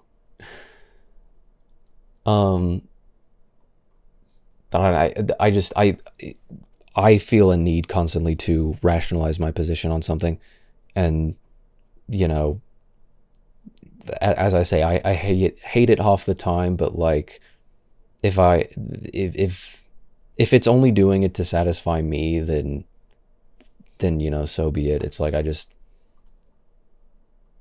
when I see something that is wrong, I've got to call it out at a ridiculously nuanced and what's the word? I'm trying not to say anal. I'm trying to not to say I'm anal about Twitter. I'm trying to say that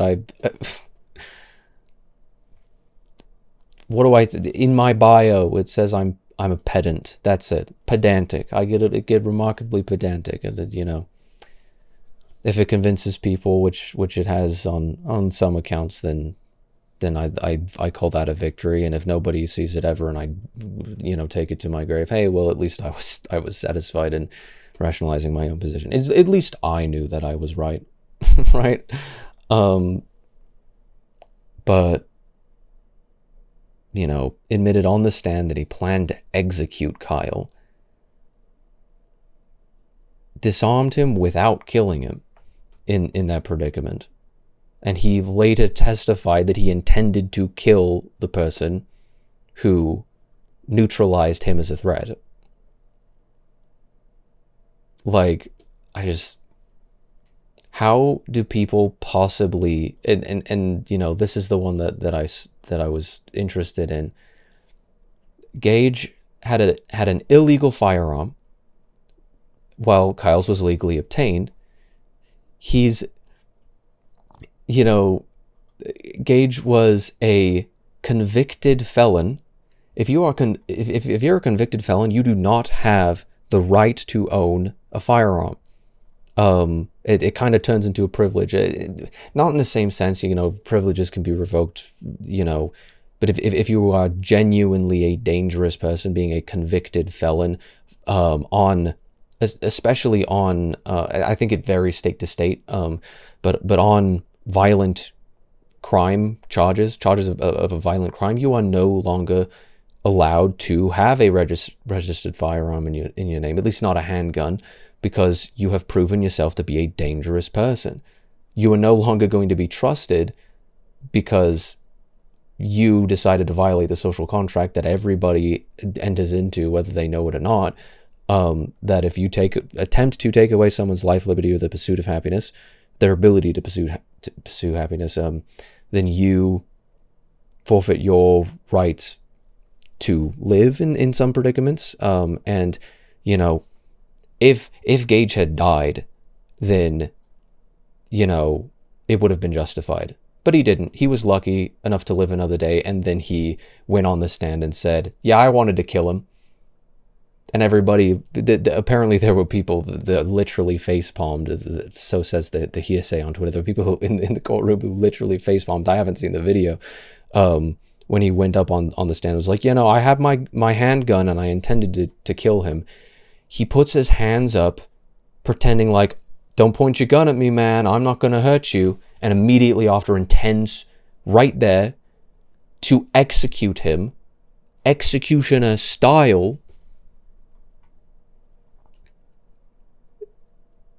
with his handgun that was illegally obtained.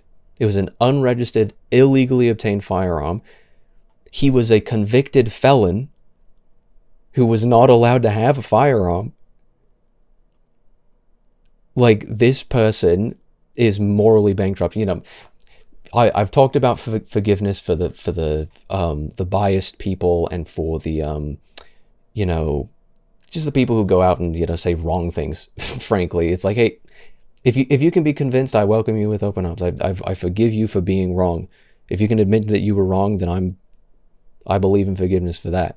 But when it comes to someone like this, who is going to do the, oh, trust me, I'm not going to kill you, bro. Never mind. Psych. Gotcha. And attempt to kill somebody after luring them into a, you know, a false pretense.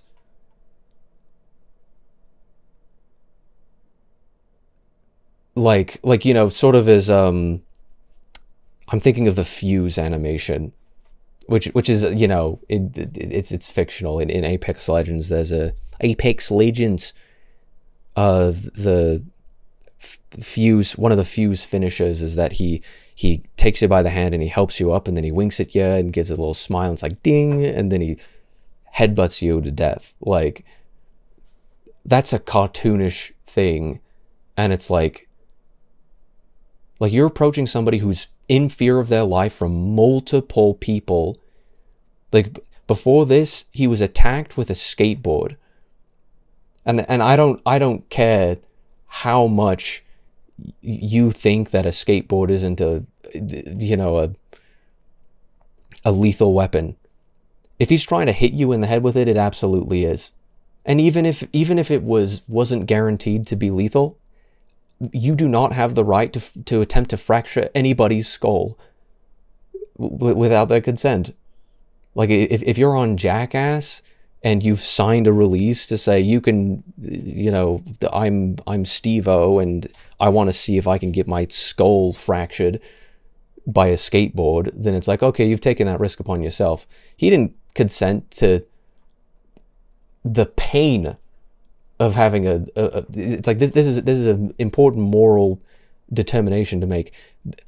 It's like I don't consent to the pain of having a skateboard hit my head. I don't consent to the pain of having my skull fractured by a wooden object that has been forced against me with a you know, significant amount of force.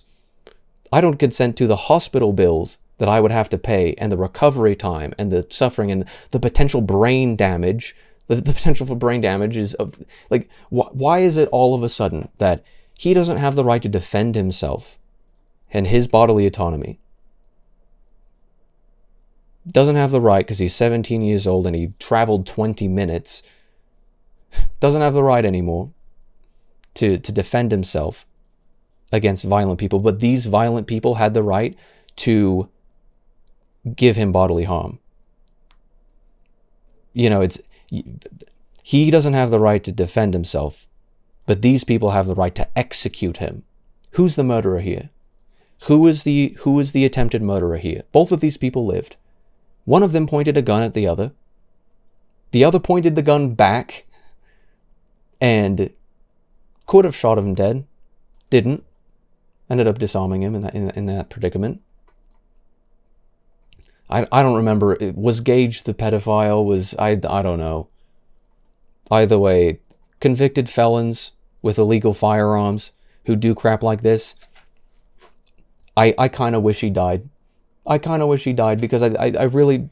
Do you really think that someone like this, who was a convicted felon who decided to go out and to get a gun, who was like, I've already been convicted of violent crimes, so whatever, just may as well continue with that, has that firearm that he's not allowed to have because he is a dangerous person, and he knows he's a dangerous person, he goes out and gets it anyway and attempts to execute somebody after luring them into the false pretense that, I'm not gonna hurt you, man. You, like, again, to reiterate what I said at the beginning of the stream, at what point is it acceptable for me to say, I don't care anymore, burn in hell? Like,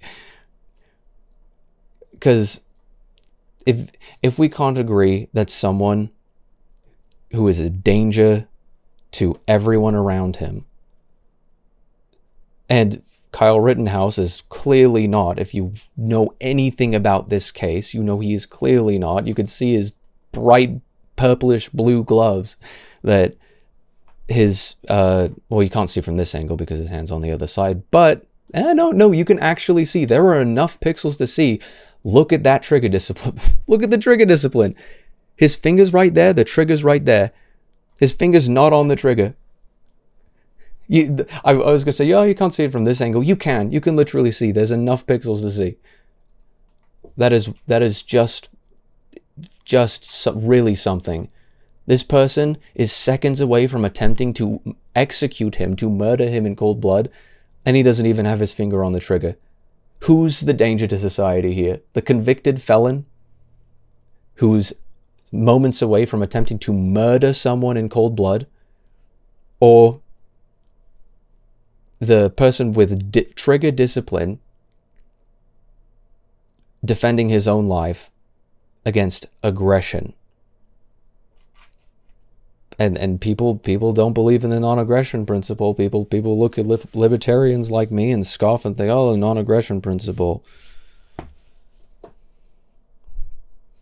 I'm not anti-violence, I'm anti-aggression. Because violence can be used as a tool to defend your own, as seen in this situation. Against aggressive people who use violence as a tool to remove whoever they want to remove, because this is a selfish, evil, violent prick who showed no restraint in his attempted use of violence here. The use of a gun on another person is inherently violent, so I don't disagree with that. But I don't think it's inherently wrong to use violence.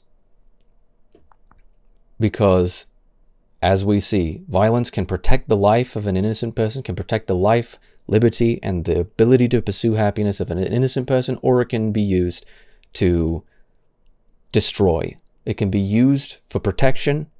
It can be used to destroy. And if you destroy those who only want to destroy, then you've done nothing wrong.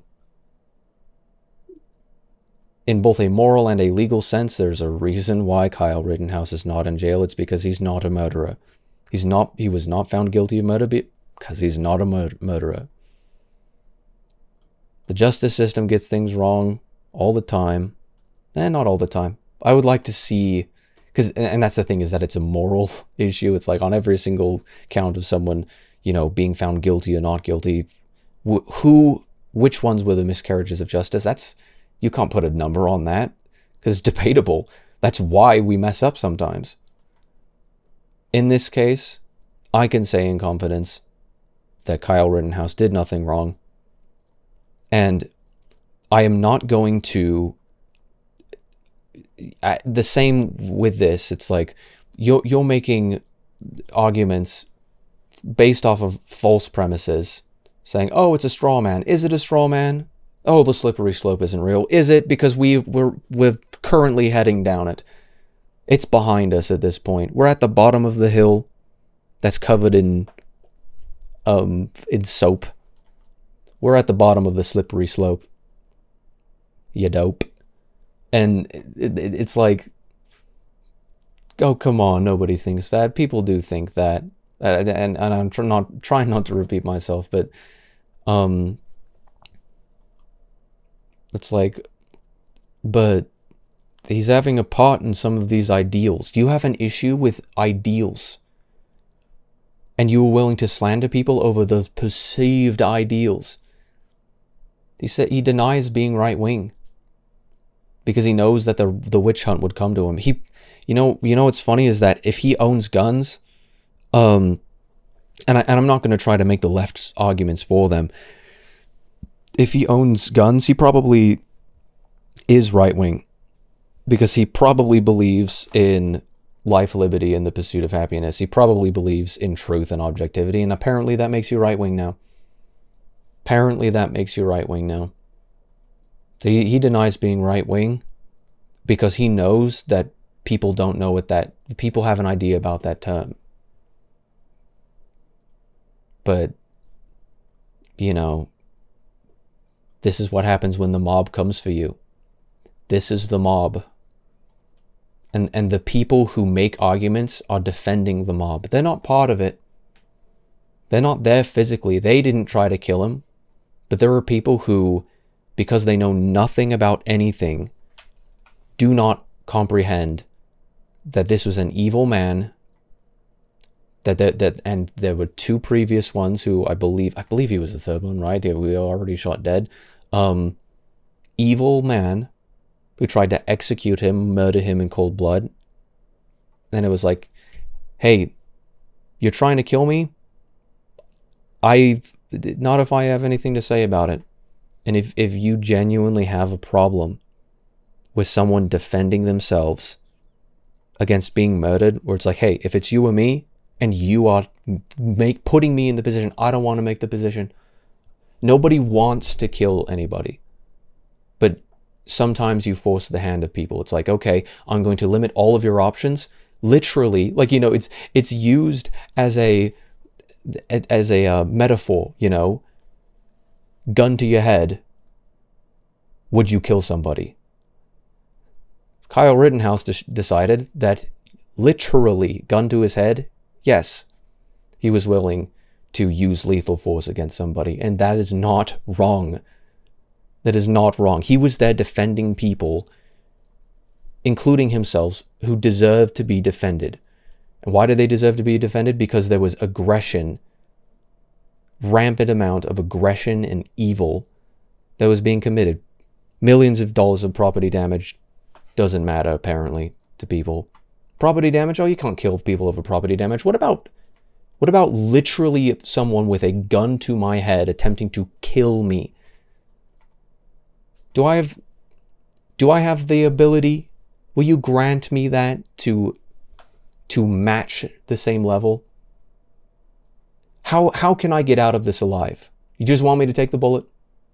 If he is not innocent, then nobody has the right to life, liberty, and the ability to pursue happiness anymore. It's gone forever. Because the principle here is that the only thing between your life, liberty, and ability to pursue happiness is the ability for other people to try and take that away from you.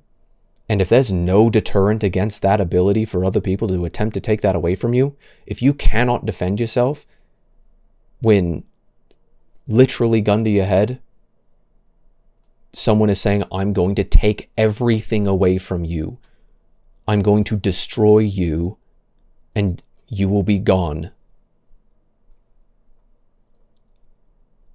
And you can't do anything about that, then the entire fundamental foundation of America, the rights that we have understood them to be, cannot exist. If that is the principle that we're going off of, that this person in this exact situation cannot defend himself, then nobody has any rights anymore. At least none that can be defended, apparently. Luckily, we don't live in that world. Isn't that an inspirational message? Luckily, we don't live in the world where anybody can kill you mercilessly because they're convicted felons, because they're just evil people, and that's just what they went out to do that day. Who went out to do it? Who went out trying to kill someone that day? The convicted felon who did not legally have the right, who had that right stripped away from him because he was dangerous, because he had already violated that protocol. The person who got that firearm and,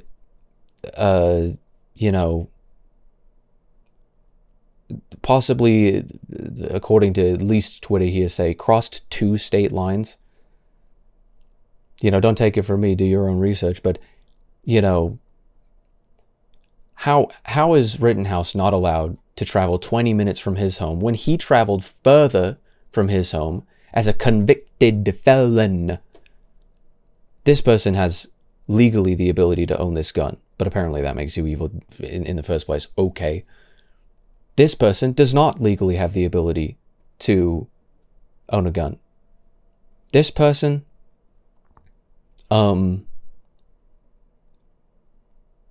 was going to be killed by this person who wanted to kill people. He's a convicted, violent felon who got a gun. What else is he going to use it for? Whereas people who've never used violence against other people, including even, you know, you think the 17-year-old has already been in this predicament before? No. He had never been in this predicament before. He just knew how to carry a gun, how to administer some, you know, relief. But it's just, who wanted to kill somebody? The convicted violent felon or the 17-year-old kid? Who wanted to kill somebody? The kid who was 20 minutes away, or the convicted felon with an illegal, unregistered weapon who potentially crossed multiple lines? And I don't even care about it. It's like now borders matter. As we've seen multiple times, now borders matter.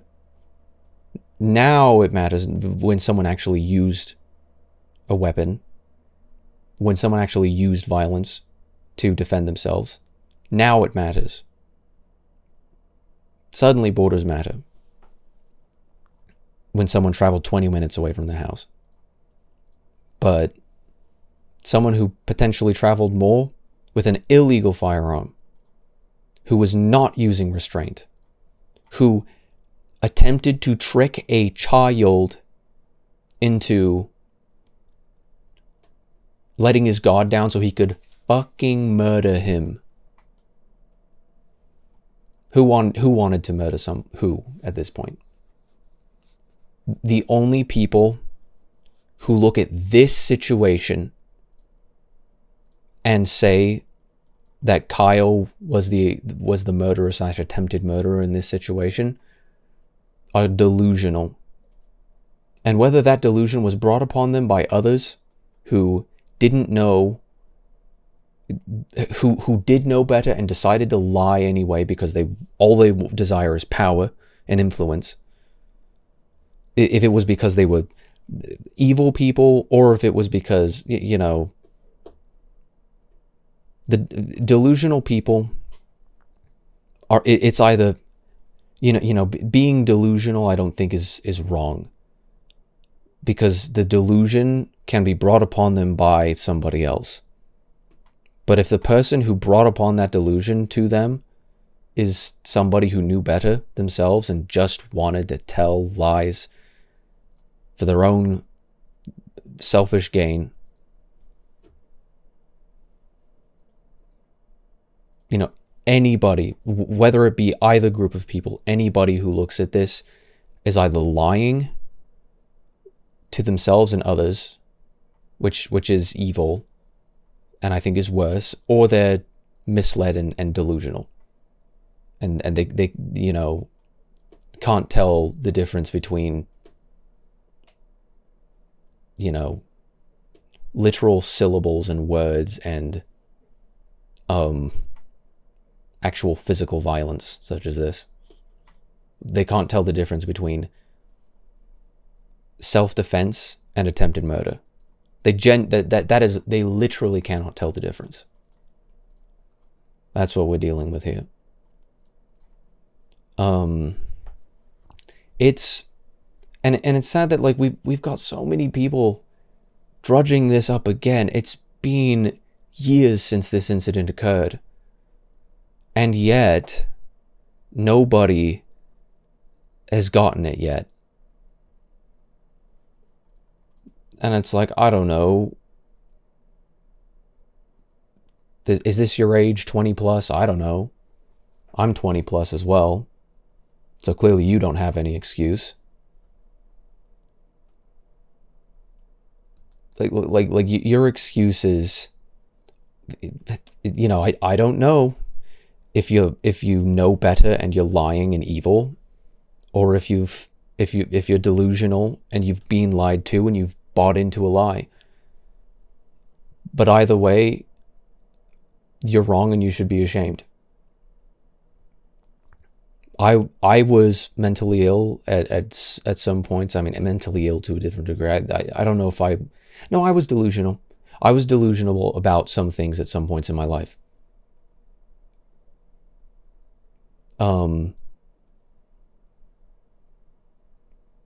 And I was ashamed once once I got out of that.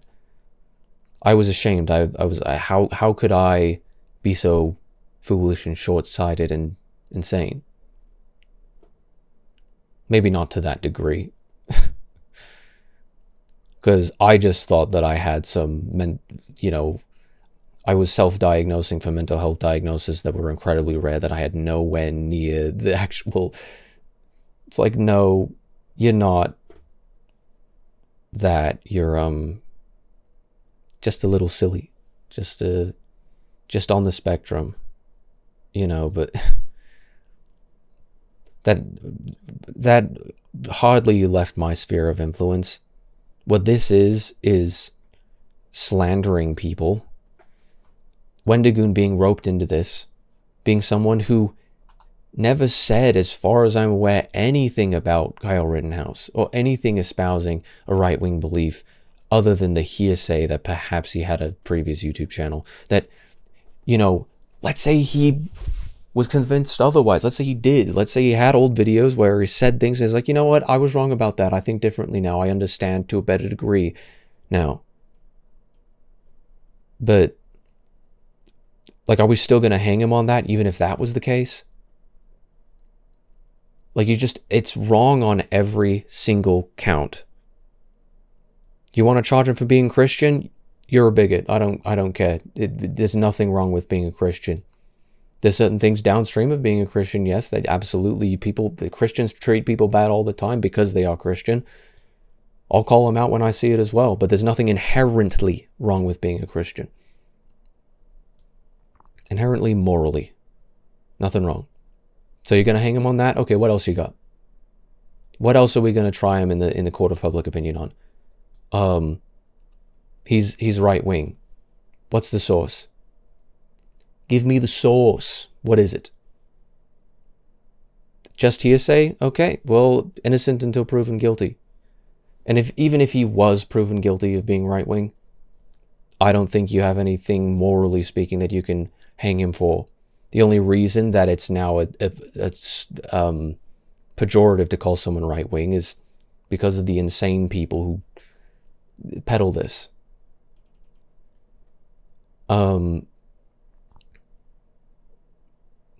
You've made the claim that nobody says that. They do say that. There's plenty of people who say and think that way. And just because you want to speak no evil, hear no evil, see no evil, if you're going to willingly ignore it and block replies because you're sensitive and you don't know, and I'm sensitive, I am a sensitive person, but I have the mental fortitude to understand that people should be able to say what they want to say in disagreement to me, even if it's rude. I've had people say rude things to me before. It's hurt my feelings. I survived.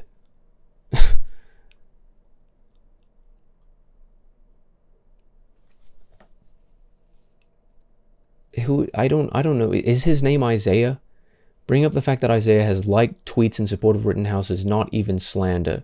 I mean, you said yourself that it was slander. I'm not going to hang you on your words. I think the spirit of what you were saying was that they were criticizing him for it. What I'm saying is that even if it was just criticism, that criticism is wrong. He's liked tweets in support of Rittenhouse. That's not slander. We can see that he liked tweets. Why are you witch hunting him? Why are you witch hunting him for it? When being in support of Rittenhouse is the sane thing to do. Only insane people do not think that he was within his rights to do what he did. Only insane people, delusional people, or evil people, take your pick, whichever label that you want to actually raise your hand and say, yeah, guilty of that one. Realize it's not an easy choice to make, but only insane, delusional people think that he did anything wrong. Supporting someone like Rittenhouse is shitty and weird of you. Is it? Is it though? If I chop you up in a meat grinder and you could prevent it by taking me out of the equation, that's the tongue-in-cheek is going to be lost on so many people when I say stuff like that. If you could defend yourself by me doing something to you, to take me out of the equation and to save yourself, you wouldn't do the same? You'd let me kill you? You would let me chop you up in a meat grinder? Really? And anybody who disagrees and says otherwise is shitty and weird. You're morally bankrupt.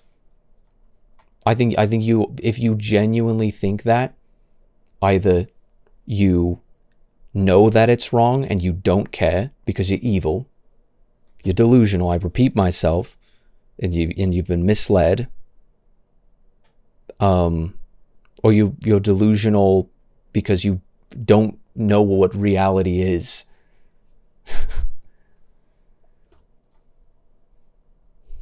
It's like, don't come after the man for the religious beliefs, please. I agree with this. You say don't come after him, but this is in retrospect of you saying that people don't. So it's like you just want to validate your own position. You're like, oh, people don't say that. Oh, they do say that? Well, don't say that. Okay, sure. You wash your hands of it now. But the apologia, the bias is very clear here. You should support Rittenhouse, though, unless you think mobs should be allowed to beat random people in the street, murder random people in the street. This was attempted murder. Make no mistake. He is holding a gun to his head. Murder. It's not murder to respond to someone who is trying to kill you with the same level of lethal force. And only the insane people disagree. Oh, this is, goodness sake. I don't know what, I just see Pfizer was on a murder spree. I thought that this was about Kyle Rittenhouse. Maybe it's not. Yes, Rittenhouse was obligated to let the pedophile stalk him and beat him. Rosenbaum, convicted felon, sex offender, level 3 offender. You know what a level 3 offender is? It's not pretty. This is not a good person. Failure to maintain register status. Attempted assault and battery, killed by victim. Neutralized by victim here. Assault and battery, domestic abuse, false imprisonment, illegal weapon, convicted felon. Assault and battery, killed by victim. See, not only were these not good people, but they forfeited their rights to live in these cases. And even if you don't agree that that people can forfeit their right to live, then I don't know what you're doing in America, because that's what this country is all about, at its fundamental roots. Even if you don't agree with that, then could you at least agree that these were horrible people? Like, I have yet to see a single person. I have yet to see a single person make the statement, make the case, that, what's the phrase that I was just barely thinking of? That I don't like executioners. I don't think that Kyle Rittenhouse has the right to be judge, jury, and executioner all in one fell swoop. I've never heard a single person say that. Not a single one who says, I think that he executed people who, yes, they were guilty, but didn't deserve to be executed because they have due process rights. Even if that were something that people would be saying, they'd be wrong, because due process doesn't matter when you try to murder somebody. If you are actively pointing a gun at somebody's head in aggression, if you are actively trying to assault them, and you give them fear for their life, reasonable fear for their life, then you forfeit your right to live. That's it. That is it. End of story. It doesn't matter who these people are. It doesn't matter if these people were saints and angels the entire time and they just cracked and then they decided, I'm just going to murder somebody. It doesn't matter. But people bring it up because it's like, well, who do you wish was still alive today? These people who were going to kill more people, who were probably going to continue offending felony burglary, probation violation, illegal weapon, assault with an illegal weapon, pointing a gun at somebody's head, legally defined in at least that state, is assault. He's attempting to kill somebody. Like there's no argument against any of these people having not forfeited their right to live in that situation. And beyond that, they just weren't generally good people, and I think the world's better for them not being around. I think it's a shame that he's still around. Like, how much forgiveness am I going to have? How much forgiveness am I going to have for that amount of evil? It's hard for me to play God and to judge to that degree. It's like, I do think you should be. It's like, I don't know. I don't know. See, and this is the non sequitur. Go with this. PFP wants to lecture you on what's weird. I do agree that, you know, this is a niche thing, and to define it as weird, I don't think is far off the beaten path, but this is not why he's wrong. It's unrelated to the actual essence of what he's saying. It's like, I get this too often. Niche interest equal, or just something that I don't understand. I don't understand people who have a certain sexual fetish. Like, I don't know. You know, it's like, why does that preclude you from being able to actually interface with their arguments? The arguments are wrong enough. You don't have to bring up the fact that he has a profile picture you think is weird. Like, the argument that it is weird to support the right to self-defense is a flawed enough argument on its own. I don't know why you have to respond in that. I've never seen so much hate for a kid who got rid of some pedophile looches. And that's what I love to see, really. And, you know, how much of this is people who were on the left realizing that the left is going insane. And then how much of this is, you know, right-wing people who were always right-wing, cold-blooded, red-blooded, right-wing, hot-blooded, whatever you call it. You know, people who were already, you know, thinking that way in the first place. Doesn't really matter because, you know, at least we all agree now. Wait, Kyle Rittenhouse? Okay, but we're going to react to just a little bit of this. I feel like as though I've said my piece, gotten some good things off my chest. I'm not going to respond to all 11 minutes of this. You're going to make money from this book. Do you feel comfortable making money from this, which ultimately is a tragic story? Your book, presumably you're going to make money from this book. Do you feel comfortable making money? This reminds me of the time that Ben Shapiro, at the age of like 29 or something, went on Piers Morgan's show and said, you stand on the graves of the children of Columbine. Or I don't know if I'm paraphrasing, but like the irony. Because he wasn't involved in Columbine. Piers Morgan wasn't involved in Columbine, but he constantly uses it to try to get people to try to push ludicrous, asinine, insane, frankly evil authoritarian policy to infringe on the rights that people have to self-defense. Like, the irony is completely lost on him, isn't it? Like, I was nearly killed. I think I've got the right to make money off it. I wonder what it's going to say. From this, which ultimately is a tragic story. Your book... Because it's funny. You look at the survivors of the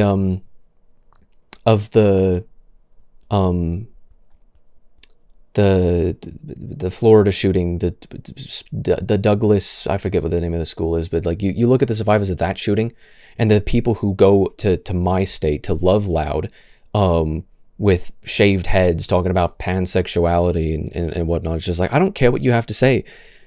Your entire career has been built off of the fact that you are, and of course, not everybody agrees that it's evil. That's why we try to convince people, you know. At least I present arguments and don't just clutch pearls. But if we're going to make these emotional arguments, you know, fuck it. Whatever her name is, Gloria Z, or like, I don't know, what the insane one who like shaved her head. Like, you were like a minor when someone who was insane shot up your school and killed 18 of your classmates. And you have paraded around the entire country, and now you're on a stage because you get, it's like, how can you sleep at night being on a stage talking to people and to know that the entire reason that you are famous, the entire reason that you have money, is because you didn't take a bullet that day.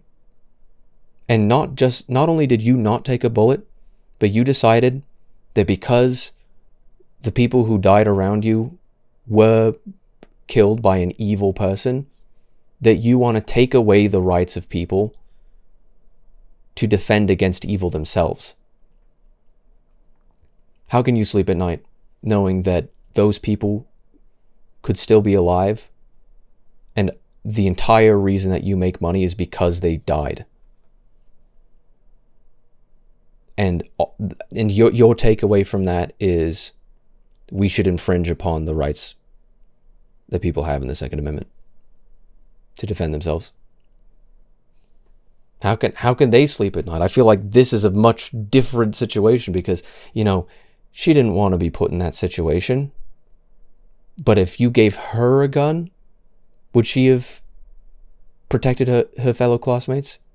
Could she have prevented casualties? Would she have had the will to pull the trigger to use violence against somebody who was using violence aggressively to take away the rights to life, liberty, and the ability to pursue happiness of the people around her? Would she have been able to do that?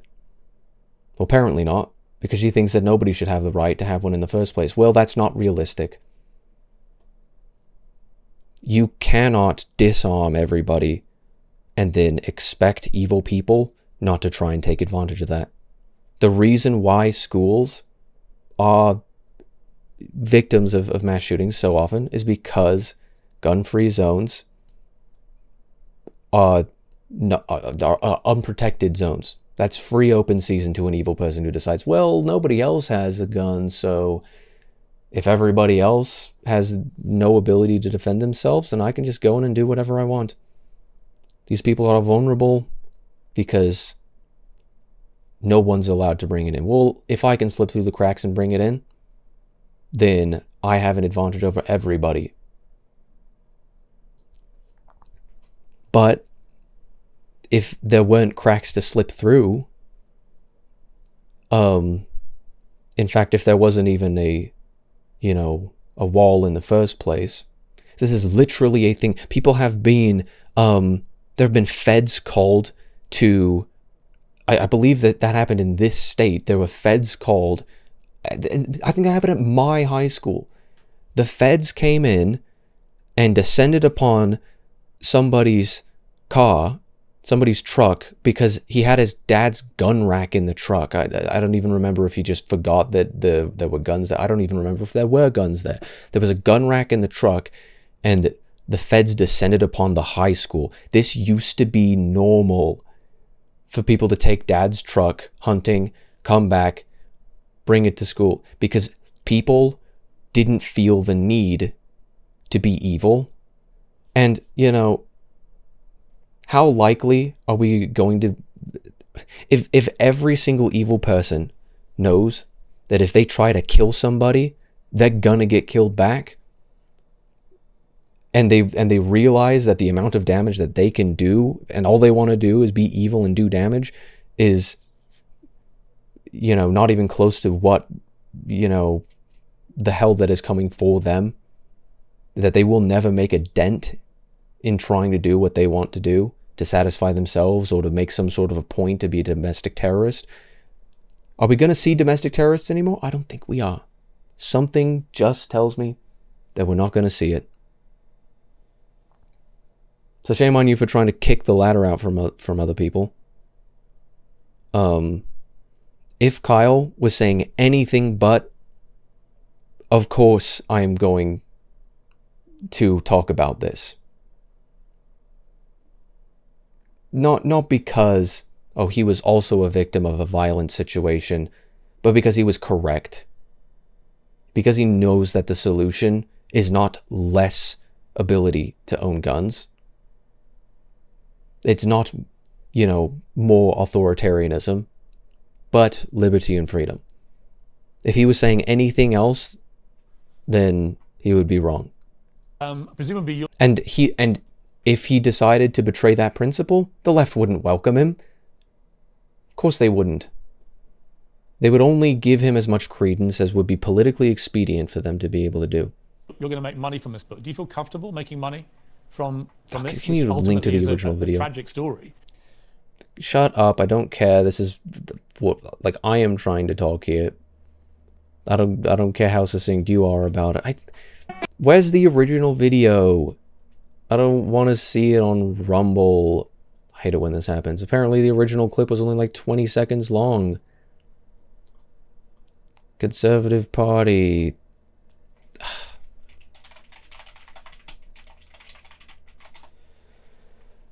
Goodness sake. Human level. You know, you're very young. Whoops. Are you 20 years old now? Yes, sir. And you've killed 2 human beings and wounded a third. I just wonder how that feels. How do you think it feels? How do you think it feels, Piers? How do you think it feels to have 3 people attempt to murder you, and then pricks like you and the entire mainstream media tell you that you should have just taken the bullet, tell you that you should have just let them kill you? How do you think it feels? How do you think it feels to have to stand up on a stand and recount that traumatic situation and then have everybody tell you that it was crocodile tears when you were like a 17-year-old with 3 people who tried to kill you in one night? They were seconds from being successful in those attempts of murder. These violent felons, evil people. How do you think it feels, Piers? I don't think that's an appropriate question to ask how it feels. It's not an easy thing to do. It's something I live with every single day. It's nightmares I have. It's something that I have to deal with. I have to deal with the PTSD and the trauma from having to do that. Right. I mean, good answer. It seems to me your emotions are more about you and your trauma. Of course his emotions are more about him. He was violently accosted. Is accosted the word that I'm looking for? 3 people, 3 violent, evil people attempted to murder him that night. My sympathies are fucking limited. Like my sympathies are limited. For the oh, but what about the violent, evil people who tried to kill you? What about them? I don't give a shit about them. I do not care. I could not care less about the people who tried to kill me. How do you think, like, his ability to remain calm in this situation, having been through it, and I'm just being empathetic and thinking this is what he's been through. Piers Morgan, how are you any better than anybody else on the mainstream media? It's like, you make it hard. You make it hard. Because it's like, you know, I don't want to say that everyone on the left is insane, but you make it hard. You really make it hard for me to extend any olive branch to you of forgiveness, of, you know, like, you have just told somebody who was attempted to be killed 3 times. Like, oh, but why? You are telling him that he has no good right to feel haunted by being forced to take someone else's life or die. He was forced into that position. You think he really wanted to kill somebody? You really think he wanted to kill somebody? When he gave his bulletproof vest to somebody who was trying to get out safely. When he was administering medical aid, when he was going around with his finger off the trigger, very clearly able to be seen on video, finger off the trigger, you really think that he wanted to be in the predicament of, I'm going to have to take a life tonight? I think he went in there with every idea in mind that I do not want to kill anybody, but I will if I must. I think that's part of the reason why he's calm about it, is that he knew what he was walking into, not because he wanted to kill anybody. If he didn't want to kill anybody, he wouldn't have gone there, and I'm not making the left's argument for them. Because he didn't want anybody to, like, he wasn't looking for excuses, he wasn't shooting up rioters and looters. He only killed people who attempted to kill him. He only pulled the trigger when he was forced into the predicament of having to do so. And Piers will never know what that is like. He will never know what that is like. He will die having never truly understood. And he has the gall to tell him that, why are you worried about your own problems when you were forced into this predicament? Come on. How can you possibly ever think that people will trust you when this is how you behave, mainstream media? Piers Morgan.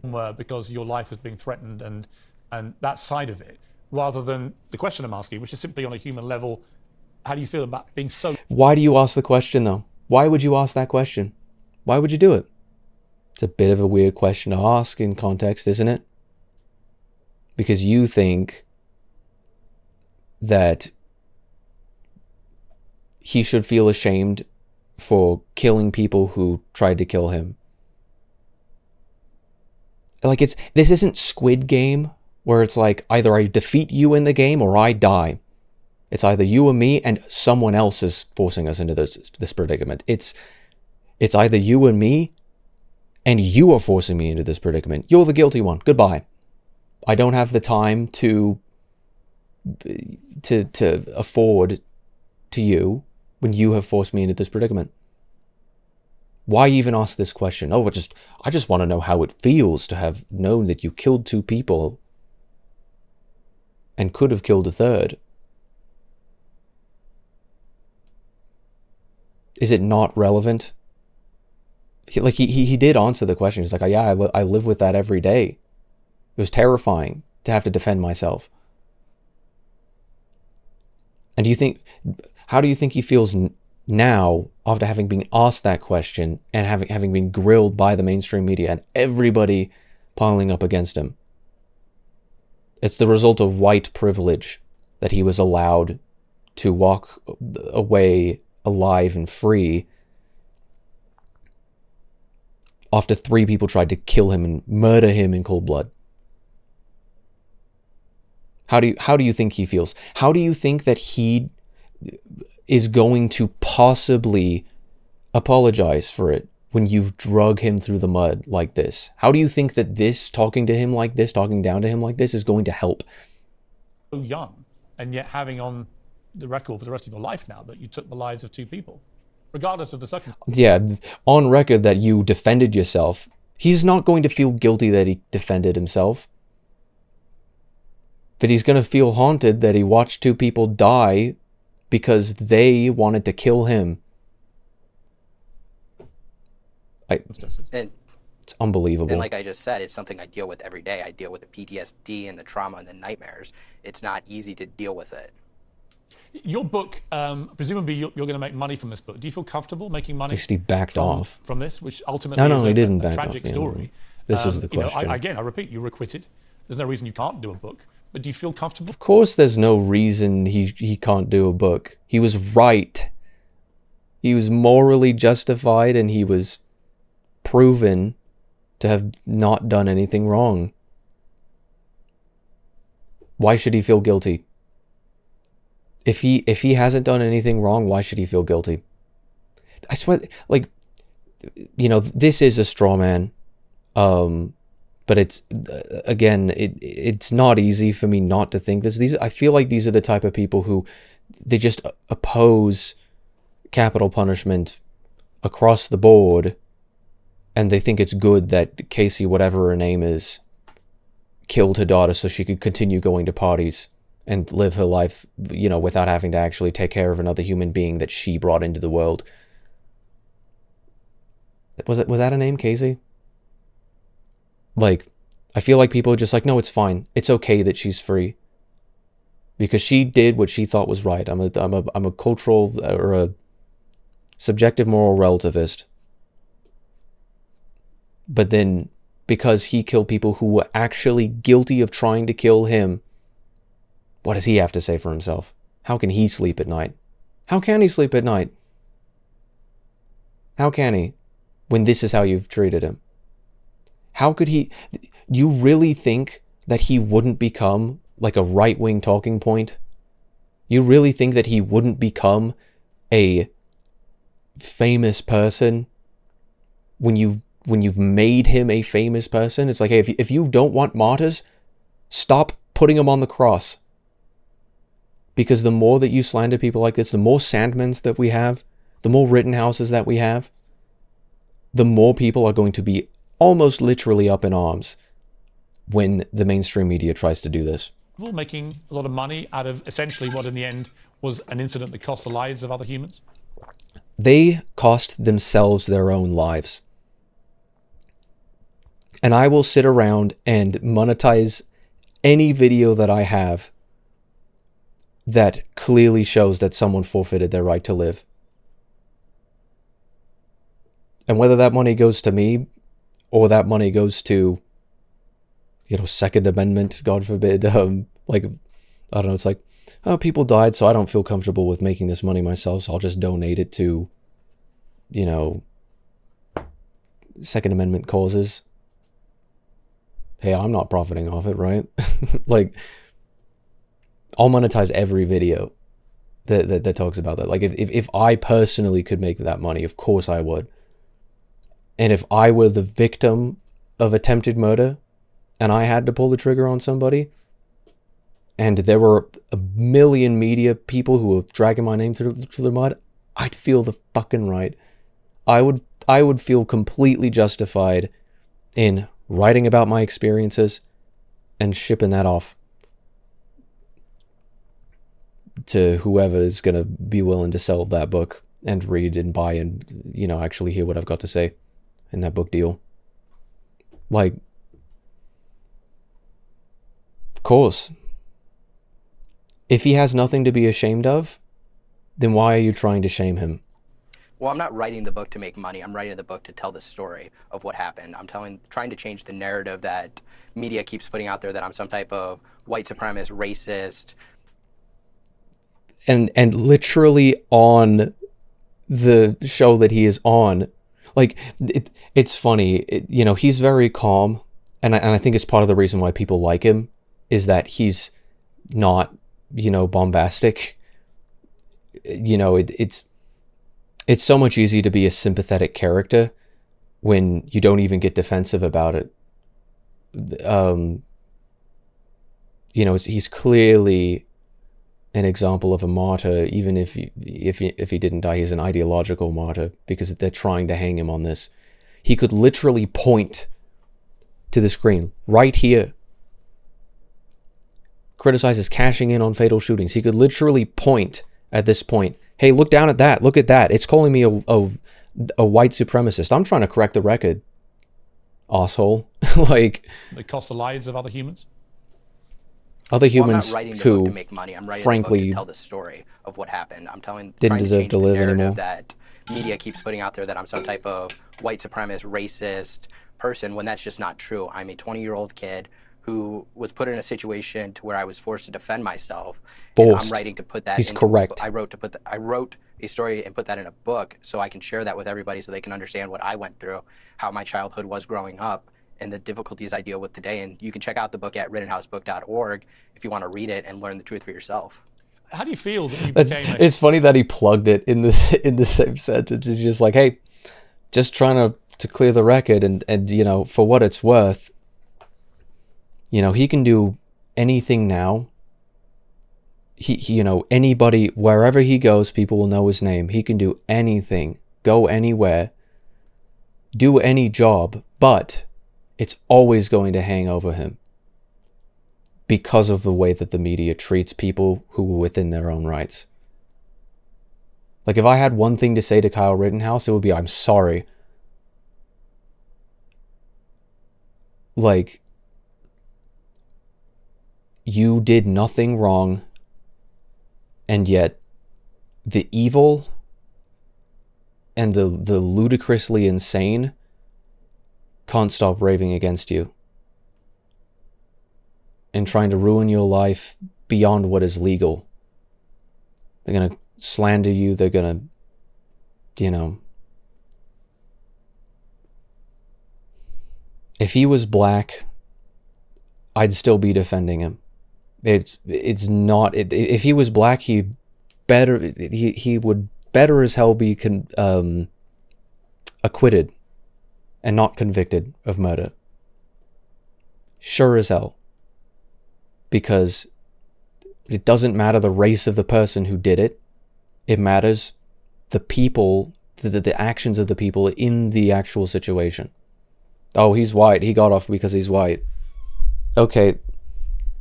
Every single other man who shot someone in self-defense who was not white, how does that work for them?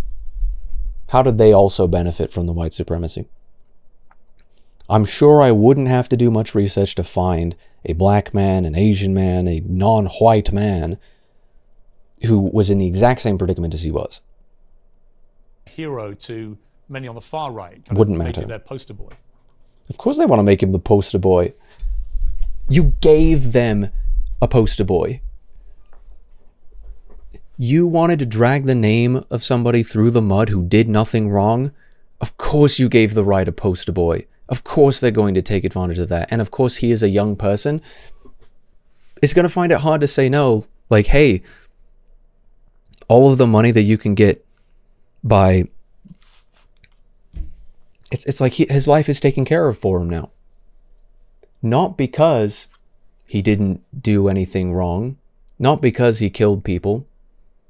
But because he's been drugged so hard. Because they made it such a big deal. If nobody ever reported on it, and I can guarantee you, if he was black, nobody... this would not have happened. Piers Morgan wouldn't have given a shit about talking to him. He wouldn't have talked down to him, in fact.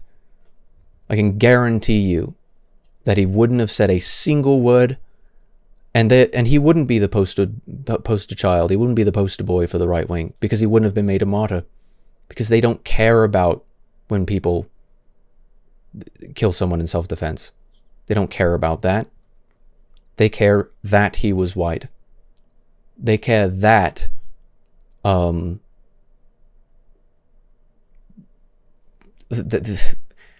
that he went to a riot armed and defended himself when he was attacked. I don't think that he should have gone if he wasn't prepared to be attacked. But he wasn't looking for excuses to kill people, and that was proven in court. He didn't want to kill people, but he knew that if it needed to be done, then he would. And here's the thing. If this was a situation of war, if, you know how open people are to vigilantism now because of like Marvel and stuff, like it's just humorous. Like, he went in there with nothing but the ability to defend himself and the willingness to do what is right, to defend those in need of defense, and the willingness to eradicate threats if they so arose. And he did so. Like, After thinking about this now, fuck it, he's a hero. He's actually a hero. He went in trying to do the right thing, and he came out having done nothing wrong.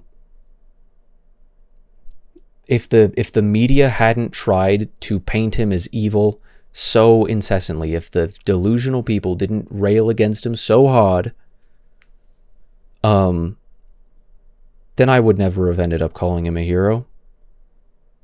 I wouldn't even know his name.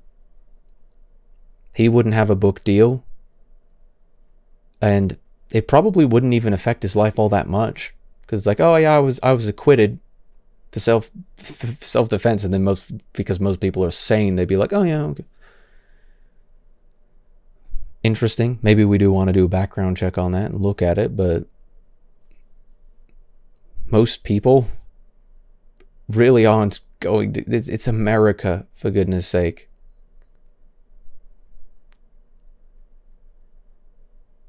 And it's like, I don't know. Whose fault is it? You want to shame him out of being able to, you know, take advantage of the fact that you have done him extremely dirty? You personally, by asking these questions to him, have done him dirty? Well, Pierce, I'm not a hero. I did what I had to do to defend myself. There are countless Americans every day that defend themselves, and it's not a... I think he is a hero because he went out to do something, to attempt to save lives. Like, he could potentially have saved a life by giving those people his bulletproof vest to get out of there safely. He may have saved their life. He administered medical aid to one of the men who he ended up killing in self-defense later. Like, if that's not heroism, I don't know what is. He was like, this is an injured person. They need help. I'm going to help them. And they tried to stab him in the back, and he didn't let him. Because he's a mortal man. I don't know. You know, if he hadn't defended himself, he would be considered a martyr. But what is better? Being a literal martyr and not being able to live the rest of your life in peace? Or having known that you did the right thing the entire time? Heroic thing to do. It doesn't make you a villain, but it doesn't make you a hero. It's doing the right thing. I don't... In defending himself, I don't think that's what makes him a hero. In going there to help people and potentially the lives that he saved by being there, from the people, you know, he saved his own life. You know, saving your own life I don't think is heroic, but he potentially saved the lives of others. I think that is heroic. Self-defense is not heroic. Defense of others is. To stay alive. If I didn't defend myself, I wouldn't be here talking today. Yep. You were 17 at the time. You were too young to legally acquire the gun that you used. That's not true. True? That is not true. Wisconsin statute says a person between the ages of 16 and 17 can carry a long rifle with a barrel longer than 16 inches. That's Wisconsin law, and the judge dismissed that charge. So you were let me ask you, look, I'm in the country right now, and I've talked about this many times, both here. It's like it. Yep, Wisconsin statute. It was dismissed. That charge was dismissed. Oh, bad. Illegal with carrying of a firearm. Oh, wait a minute. Let me check up on the law here. Let me flip through my pages real quick. Turns out you didn't actually break any laws. Whoops. And yet Piers Morgan actively slanders him. You really think Piers Morgan doesn't have people on the show who can look and be like, yeah, so he was acquitted. So clearly we can't, like, tell him that he murdered people. We can only say that he took the lives of people. That is the only objectively true thing that we can say. But he didn't break the law. That charge was dismissed because he didn't break the law, so don't tell him that he broke the law when he didn't. And it's like, you really think that he didn't have people who could have told him. This is the first time that Piers Morgan knew that it was legal for him to carry that firearm in his state. You really think this is the first time that Piers Morgan was suddenly introduced to that fact? Let me ask you, look, I'm in the rifle with a barrel longer than 16 inches. That's Wisconsin law, and the judge dismissed that charge. Like, okay, so he plays dumb That is not true. Wisconsin statute says He says that is not true. he says that's not true. true? Oh, it's not true. Oh, really? I'm just not aware of the. Like, you are the media. You are the media. Do your damn job, and don't accuse people of crimes that have already been brought, that he has been charged with and were later dismissed because he did not break the law. 17 can carry a long rifle with a barrel longer than 16 inches. That's Wisconsin. As I don't want to cry on stream. As someone with a stuttering problem of sorts, and no, I don't have fucking dementia like Joe Biden. As someone with a stuttering problem of sorts that stems from me being neurodivergent, it really hits home to me that he can't string together an entire sentence, and he's dealing with someone who has the entire might of the left wing behind him, and an entire, Piers Morgan is about as establishment as they come when it is mainstream media. It really touches me personally. Like, there's a reason why people rally around him, not only because he didn't do anything wrong, but because they try to hang him on things that it's just shame on you. Like, I don't know.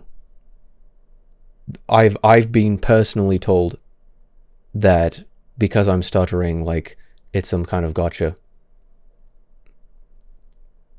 And while, yes, psychologically speaking, stuttering can actually be indicative of the brain attempting to conjure up some sort of a thoughts, and oftentimes that can actually be indicative of deceitful behavior, it can also just be indicative of the fact that I'm slow sometimes to words. It can be indicative of the fact that I am neurodivergent, and it doesn't come so easy.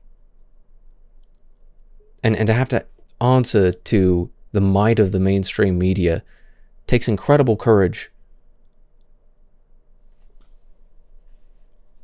Like, I don't know him personally. Like, he could become corrupted.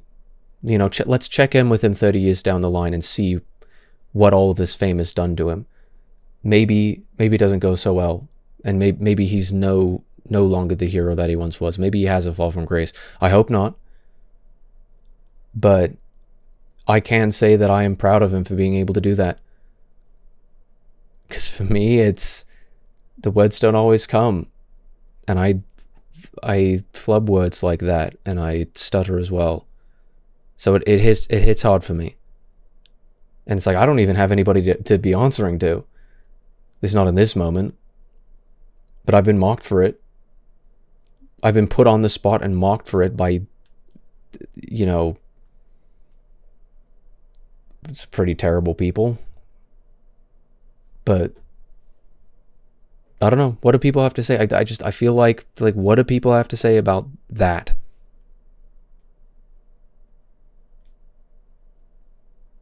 If he actually had murdered someone in cold blood, I wouldn't say a single thing about him stuttering on the news. Maybe it would be an aspect of like, yeah, this is a guilty person who's trying to be deceitful.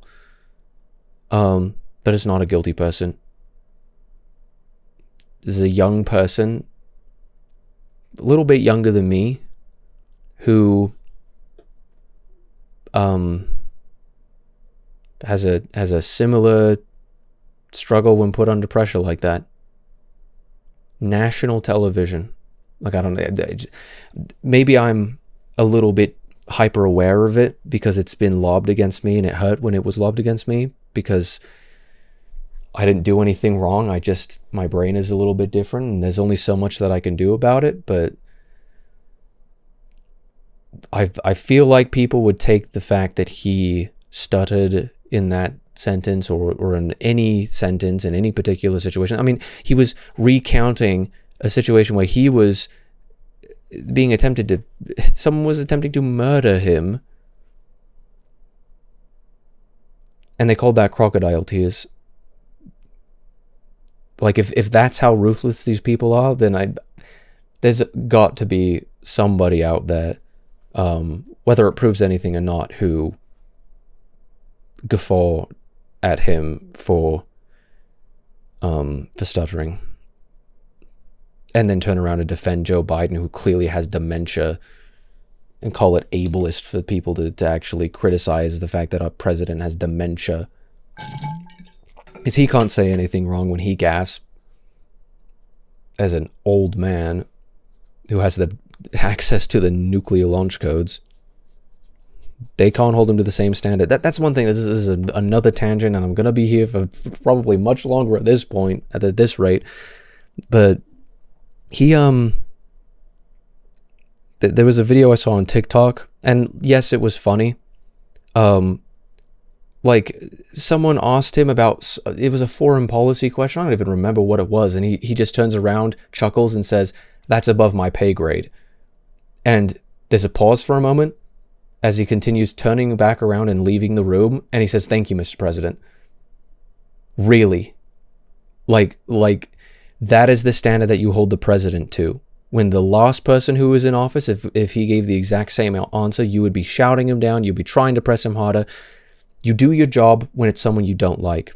And actually, you do your job in the least fair way possible. You play as dirty as possible when it's someone you don't like.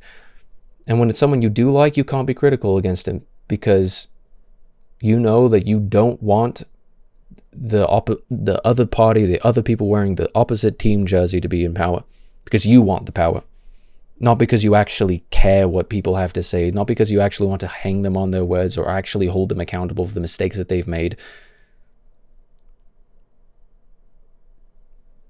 The hypocrisy is just palpable.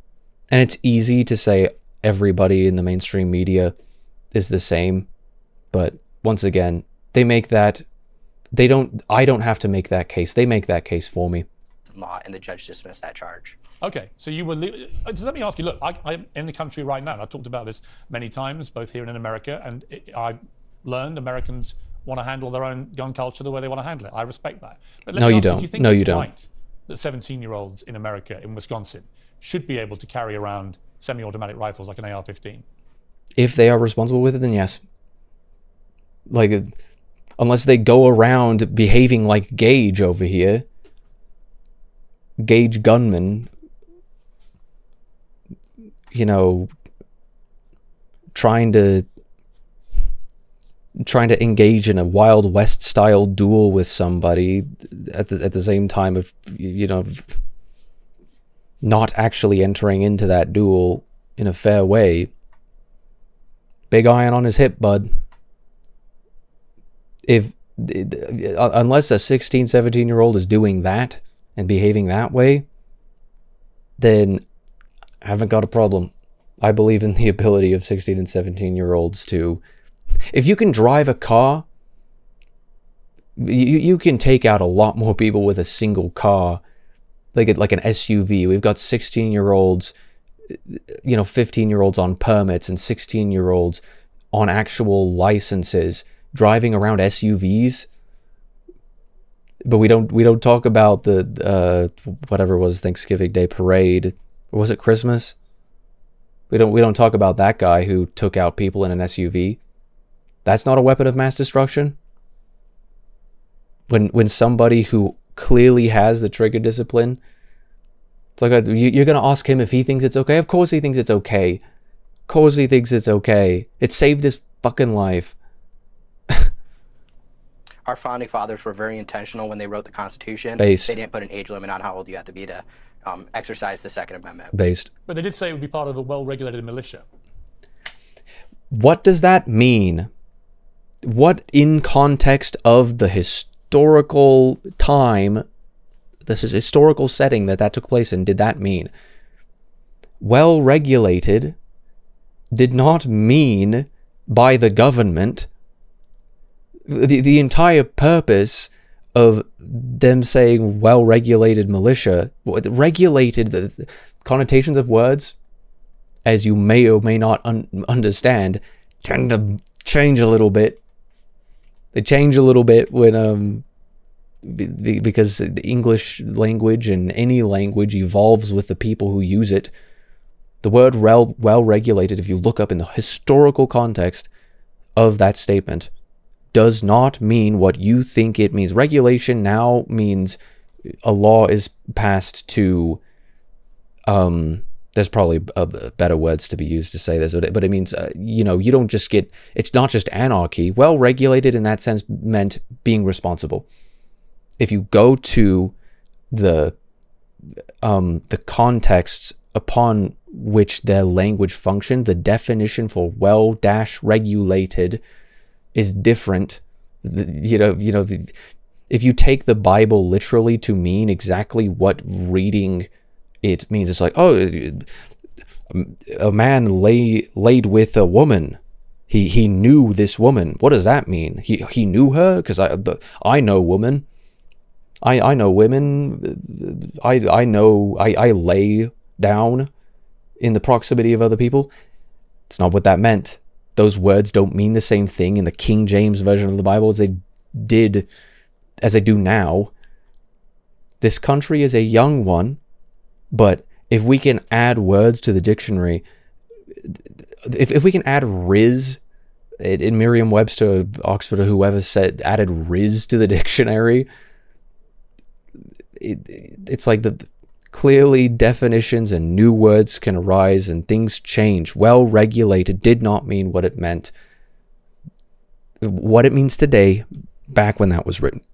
If we really have to eventually like create a King James version or new translation of to put it into more modern English of the Constitution, because people can't actually look up the definition of words and the context in which they were used. And we can do this, and this is what we do legally speaking. We go to precedent. We go to what is it called? British common law is what a lot of the precedent was based off of when they were actually creating the Constitution. When they were at the Constitutional Convention, they were talking about things that were happening in British common law at the time. That's where a lot of our precedent comes from. And to interpret it as via the definitions of today, like, is just nonsense. And he knows this. There's no way that he doesn't know this. There's no way that he's never heard anybody actually say anything in opposition to it. He peddles it because he knows that there are stupid people or just people who frankly just aren't skeptical enough, who will just be like, well regulated. Of course, if it says it's well regulated, then that means that we should be able to create laws to regulate it in the terms of today. Well regulated did not mean that's not what they meant back then. And if you interpret it in the same way that they meant it back then, you're going to be really, really confused. They also didn't put an age in it, and we have the right to bear arms. It's our right as Americans to possess these arms, to carry these firearms, and to use them to protect ourselves. Yeah, see, and he wasn't informed on the actual legal jargon of that statement. Well, so he wasn't able to say that, but I still think that as a valid argument in response is, oh, well, it does say well regulated. And it's like, okay, yeah. Does regulated mean that we can actually put an age on it? They didn't put an age on it. So are we going to, in retrospect, say, actually, no, I don't think that universally every 15-year-old, it's like, this is why we have federalism. Every single state is going to be able to decide at whatever point in time, okay, maybe 16 is a little bit too young for people to be allowed to drive, or maybe it's a little too young for people to be allowed, or maybe just in this particular case, this person isn't responsible enough with the privilege of driving a car, or with the privilege, it's not a privilege, with the right of owning a gun. Maybe this person has forfeited their right to own a gun by being aggressive and trying to take the life of somebody else. And it was not self-defense, and it was aggression. That's really the only case that you can, be limited in that way. But how many 16, 17-year-old convicted felons do you know? Not very many. You kind of have to try them as adults, and in order to try them as adults, you have to actually prove that they had the ability to comprehend what they were doing. And if they didn't have the ability to comprehend what they were doing, it's odds on that they were schizophrenic. Look up the Slender Man attempted stabbing murder, 2011, 2013, or whatever. one of those people is still is out of that because she could not comprehend what was happening, and was, you know, the other is still in custody and still in a mental asylum because she was schizophrenic and has been deemed probably still a dangerous person because she can't control herself. But it's like, I don't know if either of them are necessarily convicted felons. Like, I don't know. People do not understand the law. People do not understand federalism and the way that the law works in the context of federalism. If you don't understand any of this, then why do you think you should be able to talk about it, not only on Facebook, ranting and raving to all your Facebook followers and family and whatever who think you're crazy because you're like some Karen talking about whatever you're talking about, and they feel sorry for you because you sound insane,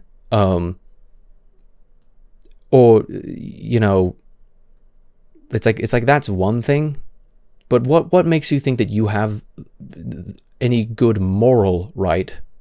You know, why shouldn't you feel ashamed for talking about something of which you clearly know nothing about to everybody else who's just going to hear it, lap it up, and be like, oh, you have a responsibility as somebody with such a platform, and I generally don't go on this tirade, but you do have a responsibility to not mislead the people who listen to and watch you. And if you're going to actively mislead people and actively not do your research on what the law is and what the law means, what the words even mean in the first place, then shame on you. Do you really think that your head hits the pillow at night and you can sleep at night without having that as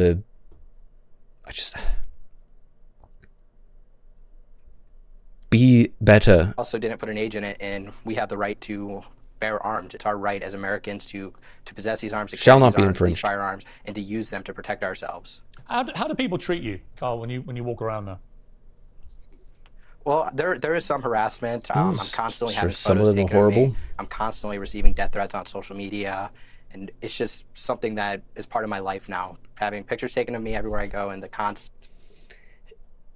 Is it reasonable, Your Honor? Is it reasonable that perhaps he has every right in the world to monetize his speaking on the experience and to profit off of that experience when he's been demonized by so many people that follows him everywhere, and he will never be able to go a second in public life without it being brought up when he did nothing wrong? Is it reasonable, Your Honor, that he didn't do anything wrong and yet he has to suffer the consequences of you, Piers Morgan, telling everybody and misinforming the public that that he's still evil somehow? It's like, well, we couldn't prove it in court, but I still don't like him. I couldn't prove that it was actually illegal, but it's weird. I don't like it. Doesn't matter that you don't like it. He did nothing wrong. And you're going to bully and harass him for the rest of his life. If nobody ended up reporting on it, if the mainstream media didn't end up colluding, and I do think that they collude, and I do think that there should be something done about that, perhaps on a political level, I do think that he has every single right to, without any shame whatsoever, monetize it. Because, you know, what else has he got left? You really think that it's genuinely probably less than a 50-50 shot?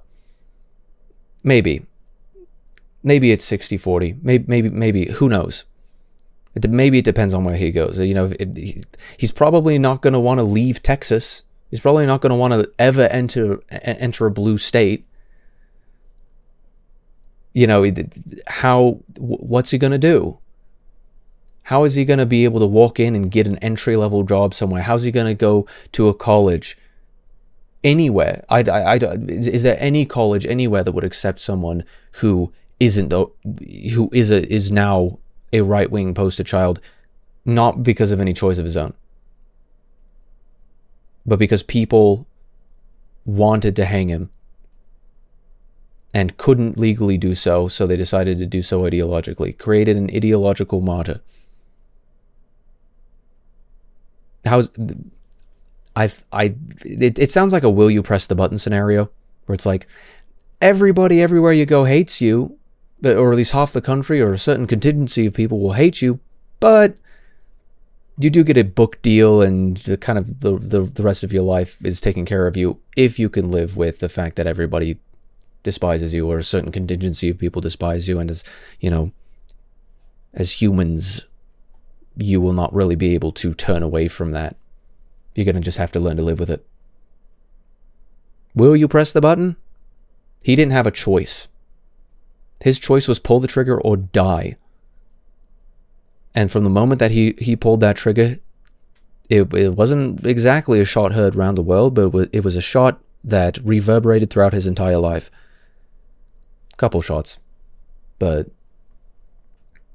you really think that he's supposed to live in shame?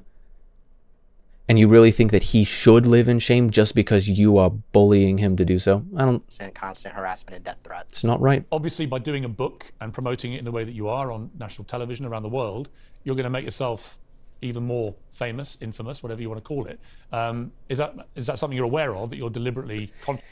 He's biting the bullet. At the end of Outlast, I'd streamed that recently.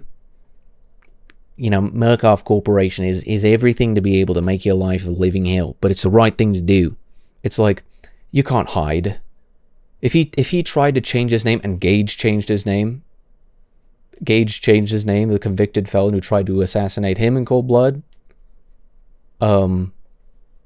Fascinating, interesting. Doing that. Like, do you really think... I'm aware that it's going to bring some more notoriety to my name and make me more known, but...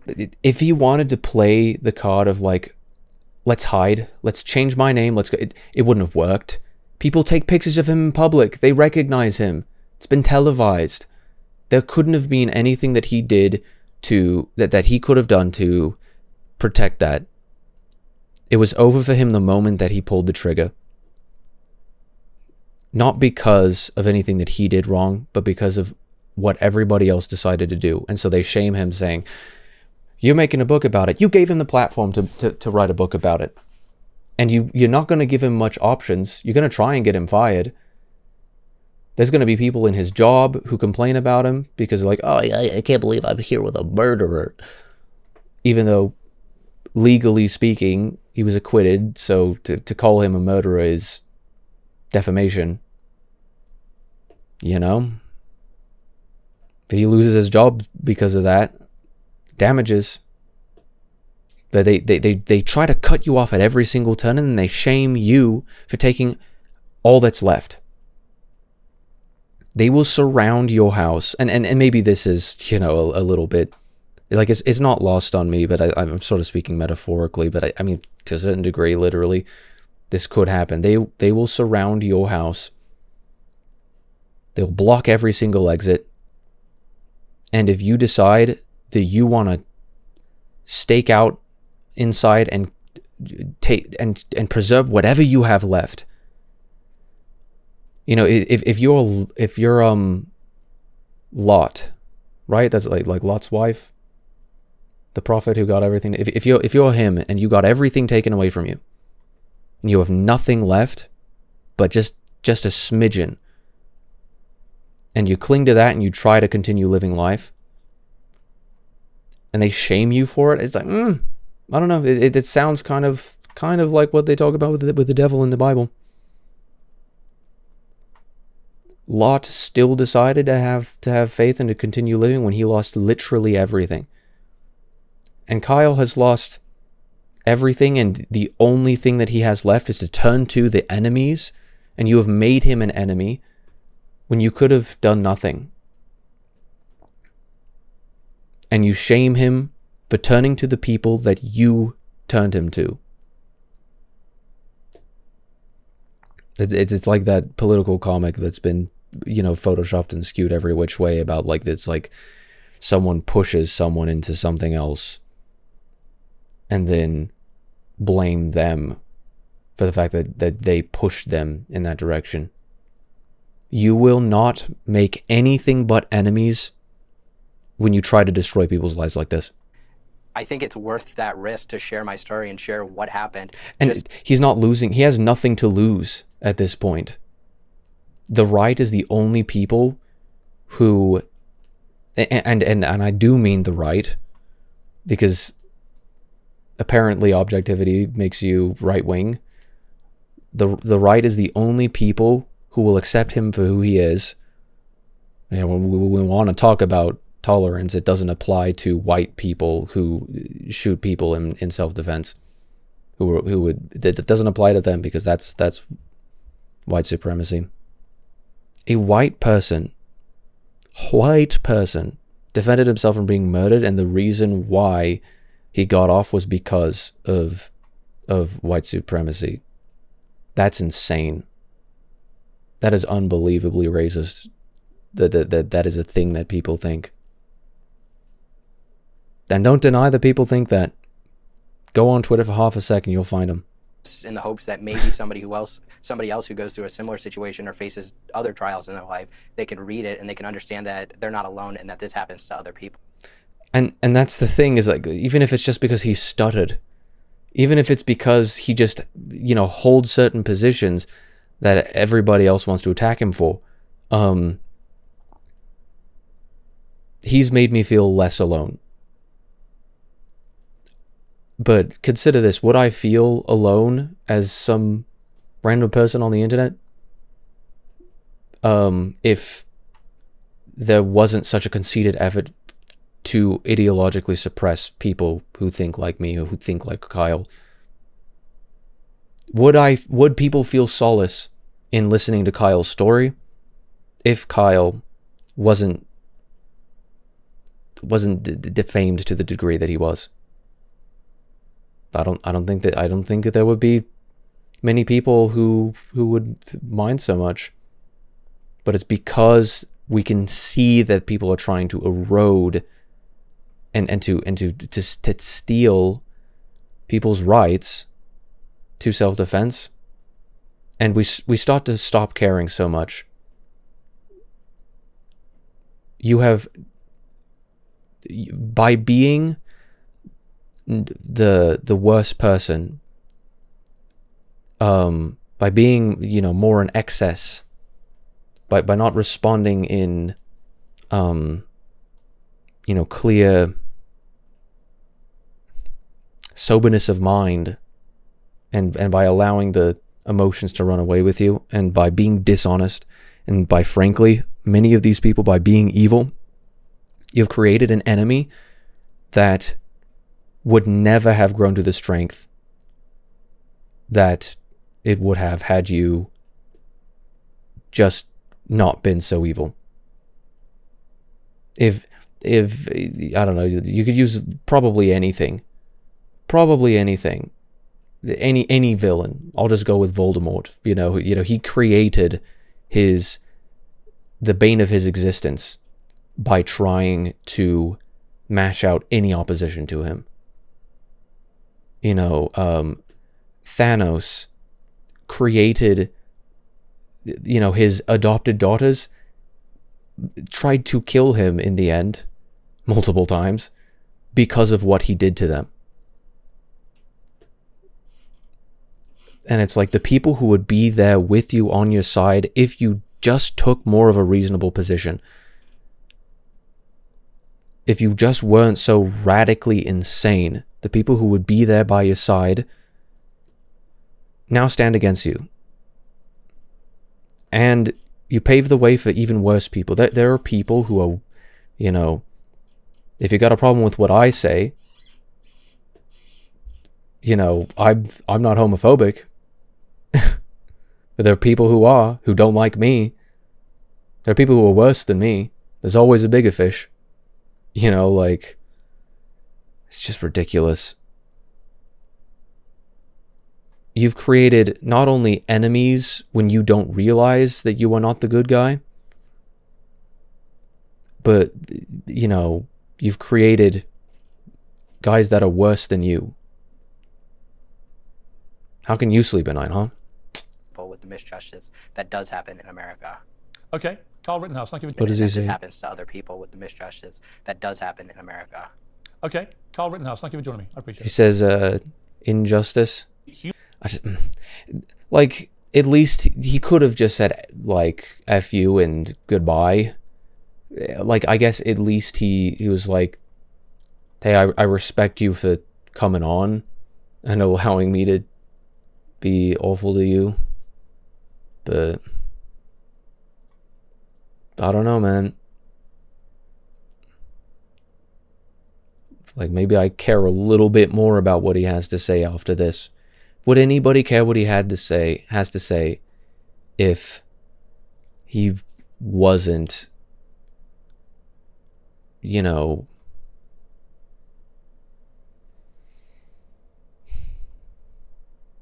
you gave him this platform. You created your own demon.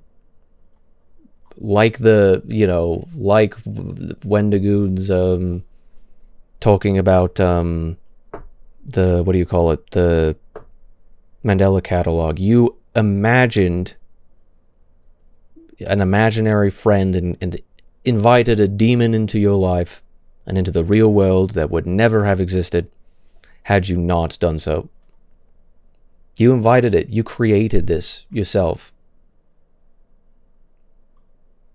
You know, and at the end, it's like, I feel like it's more realistic to be an anti-hero than it is to be a hero at this point. I'm not perfect, but I'm far better than the evil that I see and call out. So I'm willing to do it. I am going to take a real quick intermission.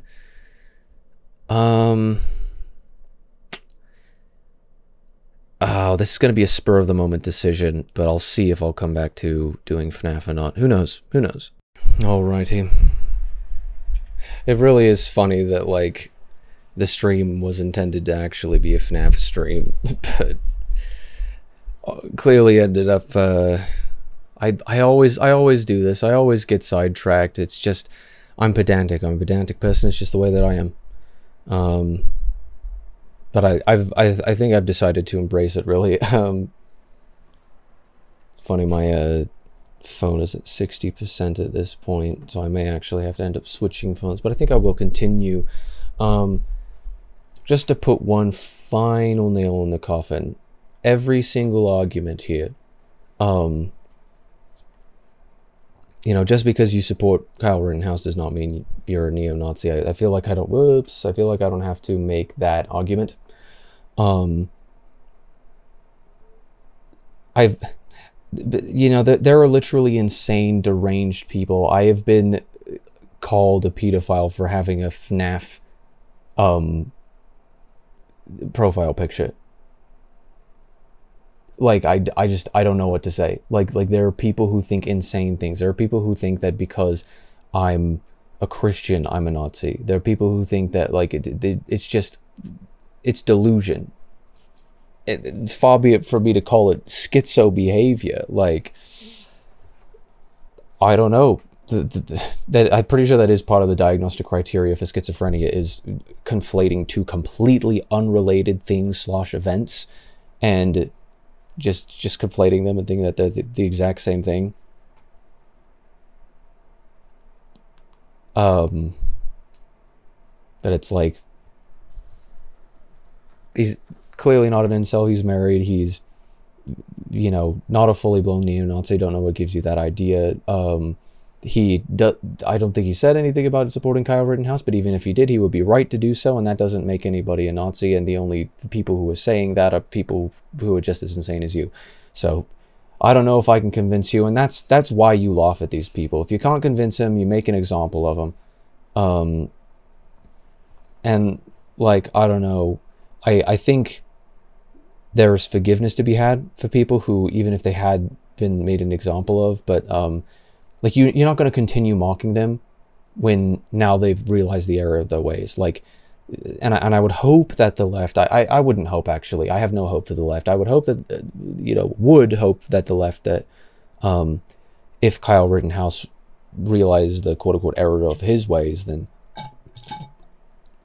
crap, they'd be able to forgive him for his misdeeds, quote-unquote, but they wouldn't accept him because they already called him murderer. They don't think that he's redeemable.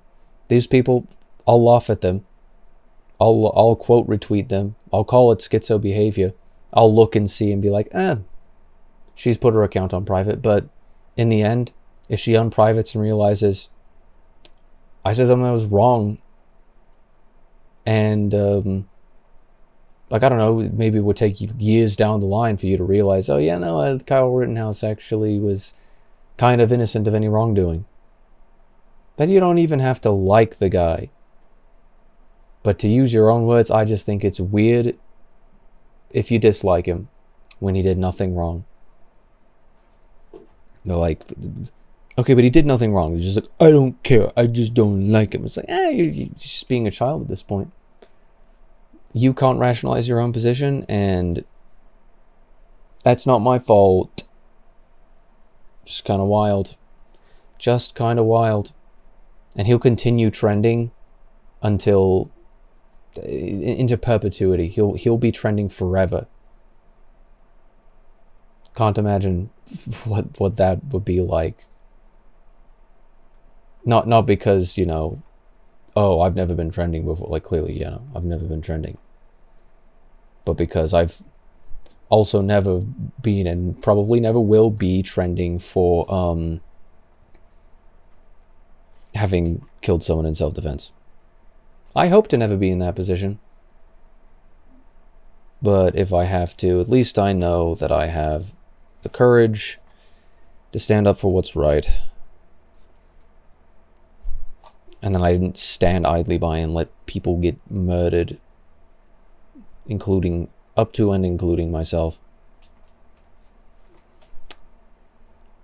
Yeah, I'm just sick of that uncritical dogma, religious thinking. As I began, and it's just not fair. It needs to stop. I will be right back once more. I have to fill up my stupid water. I have to stay hydrated. And this stupid room does not get enough ventilation, and I wish I could change that, but I can't. Anyhow. And here's one thing that I think is important to consider. Like, I don't think that my grandparents, being Democrats or being sort of more on the left, are evil. Of course, I don't think that.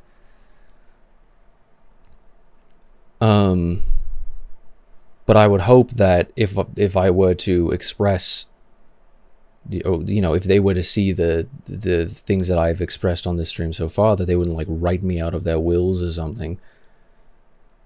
Because it's like, I don't think they're evil for disagreeing with me. And it's not just because they're family, it's because they're human. People can be wrong. And I don't want to speak ill of them either. I don't fault them for being wrong, and I forgive them for being... Everyone's been wrong. That's the thing. That there would be people who would just go out right now and throw their grandparents under the bus and be like, oh yeah, they were racist and whatever. It's like, man, I don't want to do that. I want to forgive people for any of their misdeeds, and especially if they realize that they were wrong, I just want to welcome them with open arms.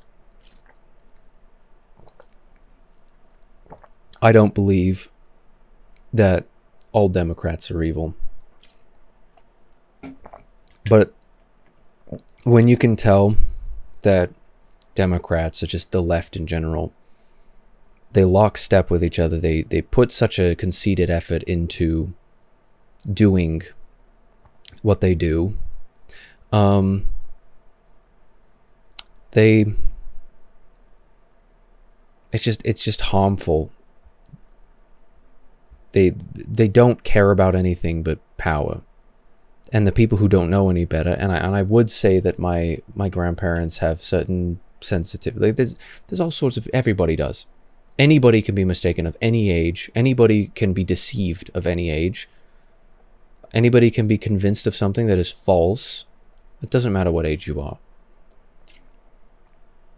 But I won't fault them for that.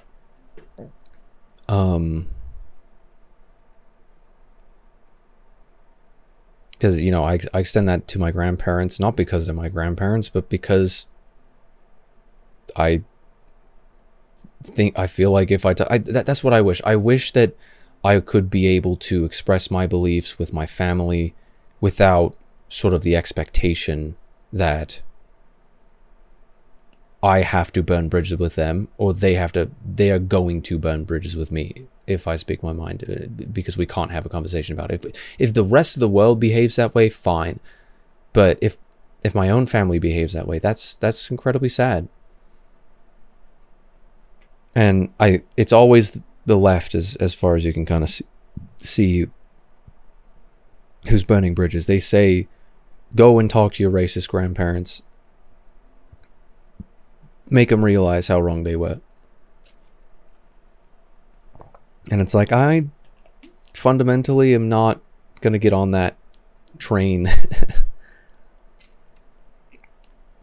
Anyhow, I think I will end this stream. However, I will be back soon. Depending. Depending. I might just only be live tomorrow. I feel like maybe Fridays might be a better day to just go live anyway. But yeah, I'll probably be back with FNAF. And we'll attempt to finish it. It may be difficult, but that's the way it be. It's been a while since I've done like a double stream day, and I feel like I should make a better habit of like splitting. If I go like over a certain amount of time, even if it's only like a 45-minute like you know, ranting, whatever I call this segment, discourse, I